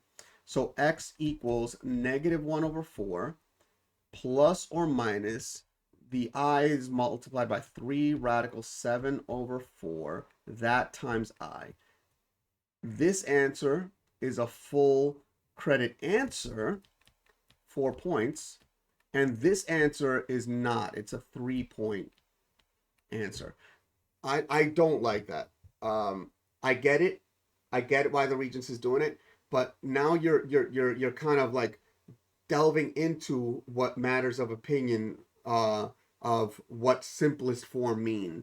And the thing is that classically speaking, simplest form has been a very person dependent statement. Okay, so not a fan of taking a point away for that second to last line. Number 34, a highly selective college report reports that the mean score earned by accepted students on the mathematics level 2 subject test is 750 with a standard deviation of 20, and that the scores are approximately normally distributed. Given this information, determine the interval representing the middle 95% of the scores. And then also to the nearest whole percent, determine the percentage of accepted students who've scored a 760 or less. I'm going to show you how to get points on the second part. But for the first part, you need to know the 68, 95, 99.7 rule. So 68% of data is within 1 standard deviation. That's not a T, that's a D. Standard deviation of the mean. 95% of the data is within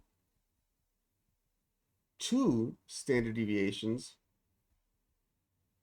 of the mean, and also 99.7% of data is within 3 standard deviations of the mean. Okay? And so what we have to do is we actually have to calculate the mean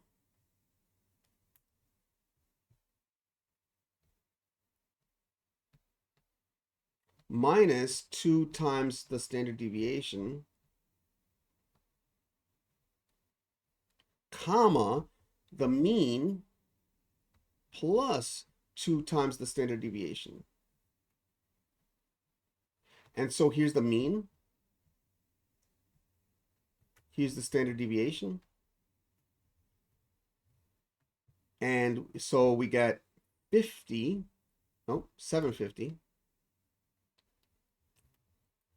750 minus 2 times 20, comma, 750 plus 2 times 20, and we get 710, comma, 790, and that's 2 points. Now, what about eking out points for the second part? Can you eke out a point for the second part? If you get really lucky, So to the nearest whole percent, determine the percentage of accepted students who scored a 760 or less. This is like, this is not one that you could use the 68, 95, 99.7 rule. It doesn't work. This is 0.5 standard deviations from the mean, right? Since it's 0.5 standard deviations of the mean, the 68, 95, 99.7 rule doesn't apply because it's not 1, 2, or 3 standard deviations from the mean. So what can we do? Well, if 68% of the data is within 1 standard deviation of the mean, well, okay, so there's 50%. So this is 750. And here's 770. And here is 760. Here is 730. So that means that this is 34%. And this is another 34%. Nope, 34%. Yeah, 34%. But also, everything to the left, past the standard deviation, past 2 standard deviations, past 3 standard deviations, keep going on forever and ever. That's 50%. Okay.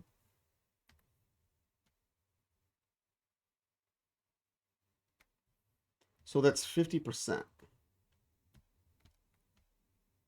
And here is 34%. And so if you guess a number between 50 and 84%, you've got a tiny but not negligible chance of getting the answer right. But there's a better guess. Since you know that 760 is exactly half a standard deviation away from the mean, then if you go halfway between 50% and 84%, which is 67%, if you guess a number between 67% and 84%, you get way more likely to get the answer right. And if you add a last tidbit, if you guess really close to 67%, you're very likely to get the answer. So slightly above 67%, like 68, 69, 70, 71. One of those 4 numbers, because they did say to the nearest whole percent. One of those 4 numbers that I just mentioned, 68, 69, 70, and 71, one of those answers is actually the answer. So if you pick one of them, you get a point. This is a very long odds way of getting a point. But the way it works, statistically speaking, is that if you happen to understand what my argument over here, then if you say, um,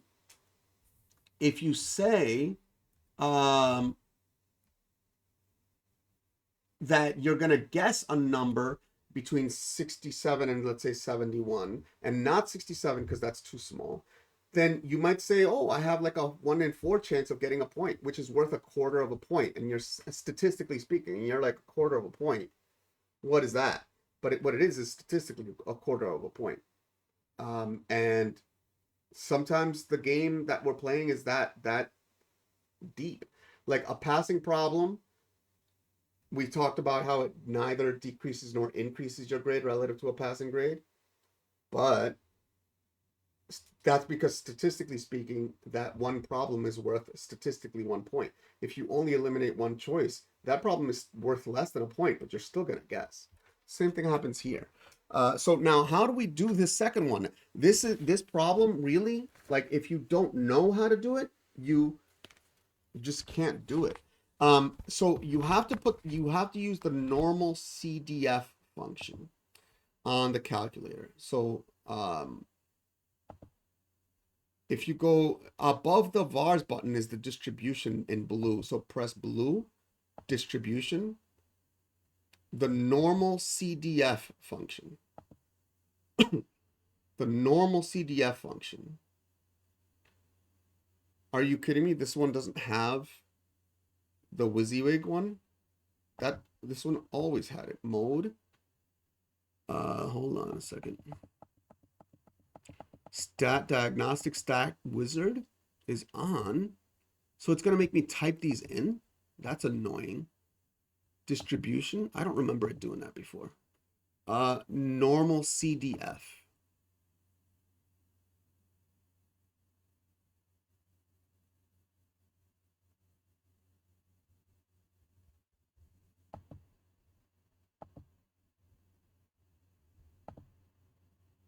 Why didn't it do that a second ago? That's weird. Lower, keep it at -1 E99. That means all the way practically infinity. The upper limit is going to be the upper limit that they said. So it's 760 or less. So every number less than 760, so lower, -1 E99, upper 760. The mean is 750. The standard deviation is 20. And now we're going to paste that. And you see these words, you actually, to get full credit on this question, you actually need to write that down. So I'm going to keep the calculator up while I write that. Normal CDF, parenthesis, -1 E99, which means -1 times 10 to the 99, comma, 760, comma, 750, comma, 20, and then press enter, equals. And then I do recommend writing that entire decimal, okay? And then rounding, 0.6914624678. The reason I recommend that is that that's a muscle memory fixing strategy. So writing the entire decimal, then you circle the nearest whole percent, which is approximately equal to 69%. Like I said, really close to 67%. And if you guess between 68, 69, 70, and 71, 69%. So small chance you would have gotten that point.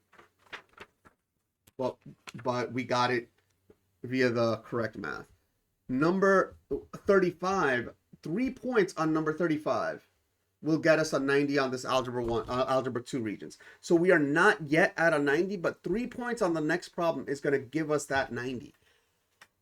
35, for c of x equals 3x squared minus 4x plus 7, and d of x equals x minus 2, determine c of x times d of x minus d of x cubed as a polynomial in standard form. I think the best way to do this one is to do box method for your multiplication.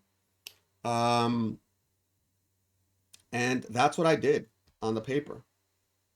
I do want you to know that there is a way to cube a binomial based on formula, but I'm not 100% sure whether it's worth our time to do that. Okay, so I'm gonna not do that. Okay, I'm gonna multiply c of x times d of x, so 3x squared minus 4x plus 7 times d of x, x minus 2. I multiply these, I got 3x cubed minus 4x squared plus 7x minus 6x squared plus 8x minus 14. If you don't know how to do the arithmetic, do minus 2 times minus 4 on the calculator. Verify it. Let it do it. And anyway, so we add all these up. We got 3x cubed. Minus 4 minus 6 is minus 10, so minus 10x squared. Then plus 8 plus 7 is 15, plus 15x minus 14. Okay? Then I have to do the d of x cubed. So the first one is the d of x squared.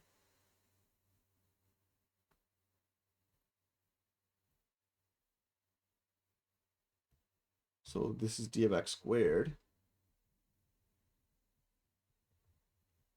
So I got x minus 2 times x minus 2. And that's x squared minus 2x minus 2x plus 4, which is x squared minus 4x plus 4, which now I have to multiply by x minus 2 to get d of x cubed.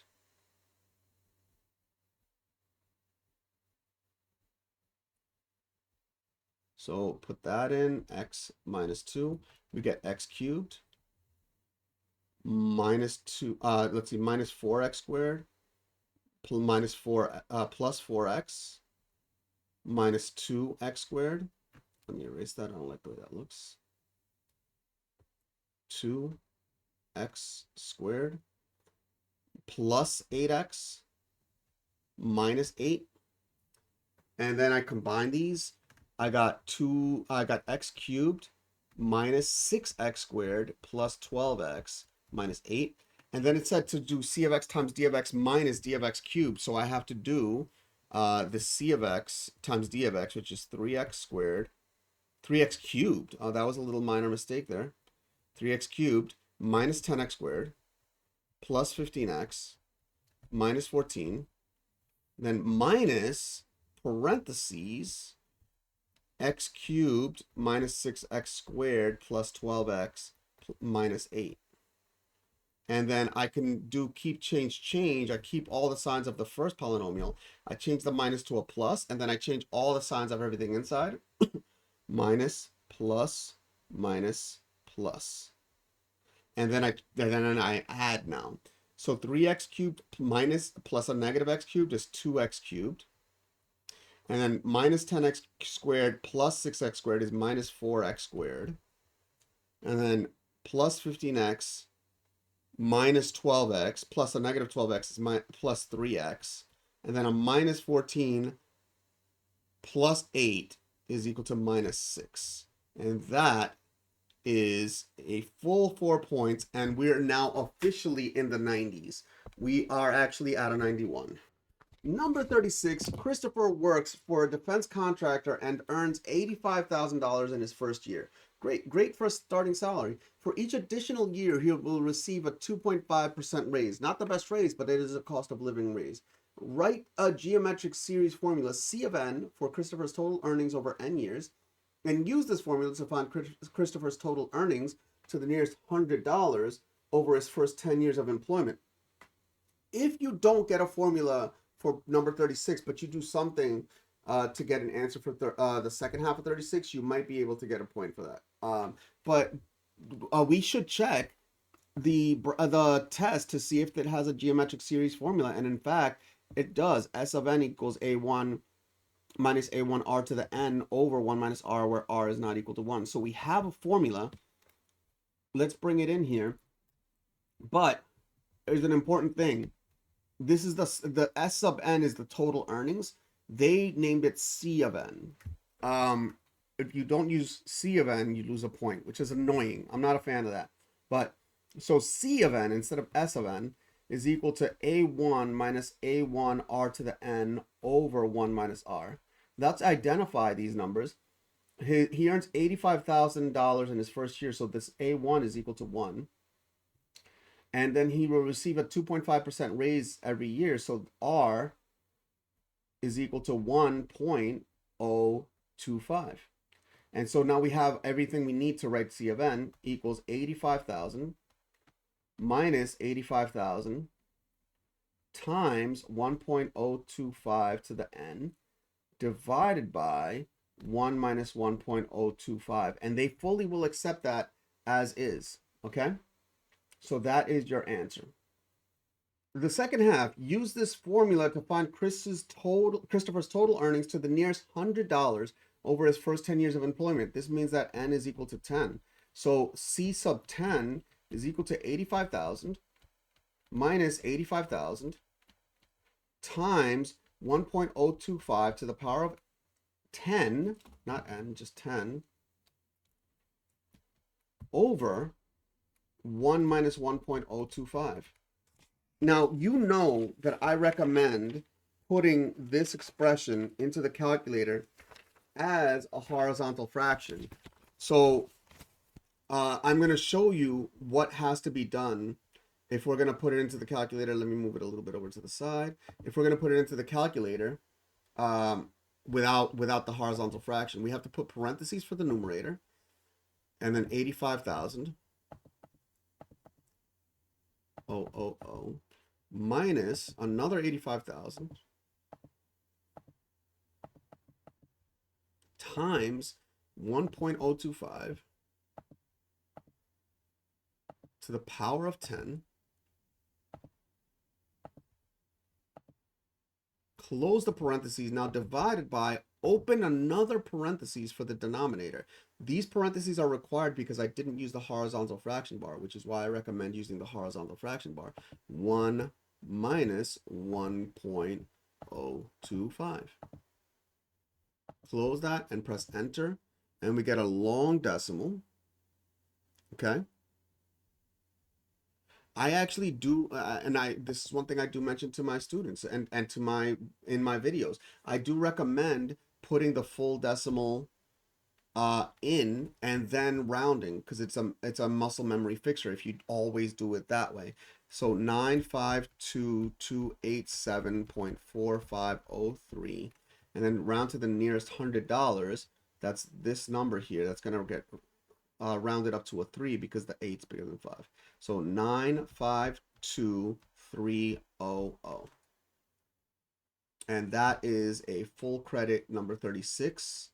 And we are about to basically drop the mic on number 37. We got a perfect part 3, and we're one problem away from absolutely acing this Regents. That's super exciting for me. Same deal as before, almost definitely drawn to scale, and also a numerical work answer will receive 1 credit. If that's what you got to do, that's what you do. Try to get your point no matter what you can do. All right, so number 37. We're going to do this one in parts. We're not going to read the whole thing because this one is split into parts that can be done independently. Cesium-137 decay can be modeled with the formula A of t equals A sub 0 e to the kt, where A of t represents the mass remaining in grams after t years, and A sub 0 represents the initial mass. A sample of 500 grams of cesium-137 takes approximately 60.34 years to decay to 125 grams. Use this sample with the given formula to determine the constant k to the nearest thousandth. And so we have that A of t is equal to A sub 0 e to the kt, where they said A sub 0 represents the initial mass. Here's the initial mass. So A sub 0 is equal to 500. And it takes approximately 60.34 years. So this is some mystery amount of time. This is t to decay to a final value. So this is A of t. And so the only missing number is k. So we have 125 is equal to 500. E to the k times t is 60.34. Going to divide by 500. K is the only variable, so I'm going to undo all the operations in the reverse order that they were done to k. 500 is multiplication. It's the last operation. I divide by 500 first. And I got, the calculator tells me that this is 0.25 is equal to e to the k times 60.34. I take the natural log of both sides to get rid of that exponent. Draw that a little better.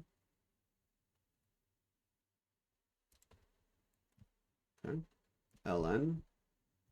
And we get that k, the exponent comes down, the entire exponent comes down, and ln e is equal to 1. Remember that ln of e is equal to 1. So the right side is just equal to nice k times 60.34. And that's equal to ln of 0.25. Divide by 60.34. Divide by 60.34. And we get that k is approximately equal to, for the calculator aficionados, this is something that you have to put into the calculator. The ln button is right here next to the 4, so we do ln of 0.25 divided by 60.34. And we get that long decimal. Okay. So, and then I do what I always recommend, writing the whole thing and then rounding. Negative 0.022974716, and then circling what they want, k to the nearest thousandth. So k is approximately equal to negative 0.02, and then the 9 causes the 2 to round up to a 3. That's 2 points. We are so close to dropping the mic over here. use this value of k to write the function a of t that will find the mass of a 500 gram sample remaining after any amount of time t. So a of t, that's just means replace the k with a negative 0.023. So a of t equals, with this value of k, so 500 e to the negative 0.023 times t. And that's 2 points. Or that's 1 point, I think. The next one, graph a of t on the graph below from t equals 0 to t equals 150. And if we count, there are 20 boxes. So if I skip count by 30, 60, 90, 120, and 150, that fits perfectly. And if I go upward, there's 20 boxes going to 500. So if I put the 500 up here, halfway down is 250, and a quarter of the way down is 125. Another 5 is 250. Another 5 is 375. And so we know the half-life based on the previous problem, that the half-life about well, 60.3 500 grams decayed to 125 grams, which is 1/2 of 1/2, a quarter of the full sample, in 60.34 years. That means that 2 half-lives passed. So the half-life is 30 point, half of that, 0.17, 30.17. So we can actually, without even putting it into the calculator, we could actually know that that slightly past 30 is going to be a 250. So let me actually graph these in a different color. How about green? Slightly past 250. I mean, ever so slightly past 250 is, that's not two, slightly past 30 is 250. Slightly past 60 is half of 250 is 125. Slightly past 90 is half of 125, which is 62.5. Let's see. There's a 1 missing here. After 120, half of 125 is 62.5. No, half of 125 is 62.5. Half of 62.5 is 31.25. So that's slightly above that. And then half of 31.25 is 15 and change. So right about there. And if we connect these, again, you could have done this the way we've done many times already. Press y equals, put the graph there, go to the table, scroll down for some numbers, right? If you know how to change the delta x, you could make the scrolling easier, or if not, you know, just scroll. Now we're going to connect these points with a smooth curve. They don't expect perfection as long as you go through the points. Nope, didn't want a straight line there. That's one thing that we can't have, though. We can't have a straight line because this is not a straight line. So we're going to go slowly.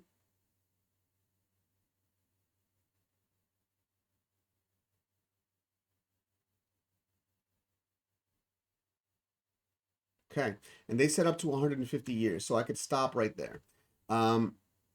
Notice that I got this weird little jaggedy thing there. That's actually okay. Like it's not, they're not gonna like eliminate every single point from that. But if we did want to do that, let me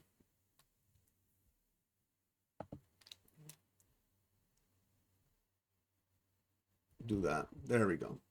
That's a perfect graph right there. Next, use A of t to calculate the average rate of change in grams per year from t equals 0 to t equals 60 to the nearest tenth. 60 is so close. I think they could have made the problem a little bit more challenging by using a different number than 60, because we already know that 500 grams decayed to 125 grams in 60.34 years. And 60.34 is just a hair above 60. And we also rounded the negative 0.023. But the answer is probably going to be extremely close to 500 minus 125 over 60. Over 60. Over 60.34. And in fact, I did happen to check that even after rounding, they're the same answer. But what is the correct way of doing this problem? The correct way of doing this problem is to plug into the function that we've created. Again, you could have done 500 minus 125 over 60 and gotten the exact answer. But that said, we do 500 times e to the negative 0.023 times 60. So this is equal to a of 60. I should have said it, so I'm going to say it now. A of 60 minus a of 0 over 60 minus 0. That's what we're writing. So a of 500 times e to the negative 0.023 times 60 minus 500 e to the negative 0.023 times 0. That's equal to 1. That's easy. All of that divided by 60 minus 0. And as you know, I recommend putting that whole thing into the calculator. Let's see. So quit there. So I'm gonna do the good old horizontal fraction bar that I like doing. 500 e is above the ln button in blue, so press the blue second button, you get e to a power to the negative 0.023 times 60 minus 500. Now, if you didn't know e to the negative 0.023 times 0 is equal to 1, then just calculate it. Just type it in there. And then divided by 60 minus 0. In fact, if you didn't know 60 minus 0 was 60, just type in, like I'm doing right now, 60 minus 0. Or you could have just typed in 60. And you get a long decimal. I see what I did wrong here. I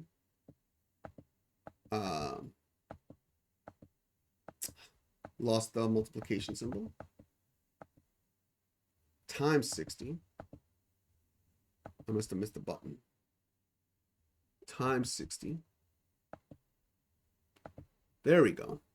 And then we get a bunch of decimals. And so we're going to minimize this. And that's approximately equal to negative 6.236845391. And then we go to the nearest tenth. Right? Nearest tenth. And that's approximately negative 6 point. Now the 3 causes the 2 to stay the same. 2. Now, last point, the very last point before we pick up the mic, drop the mic, and call it a day with a perfect 100 on this Regents. Explain what this value means in the context of the problem. So it means on average the cesium, the quantity of cesium remaining is decreasing by that amount per year. So on average, for the first 60 years,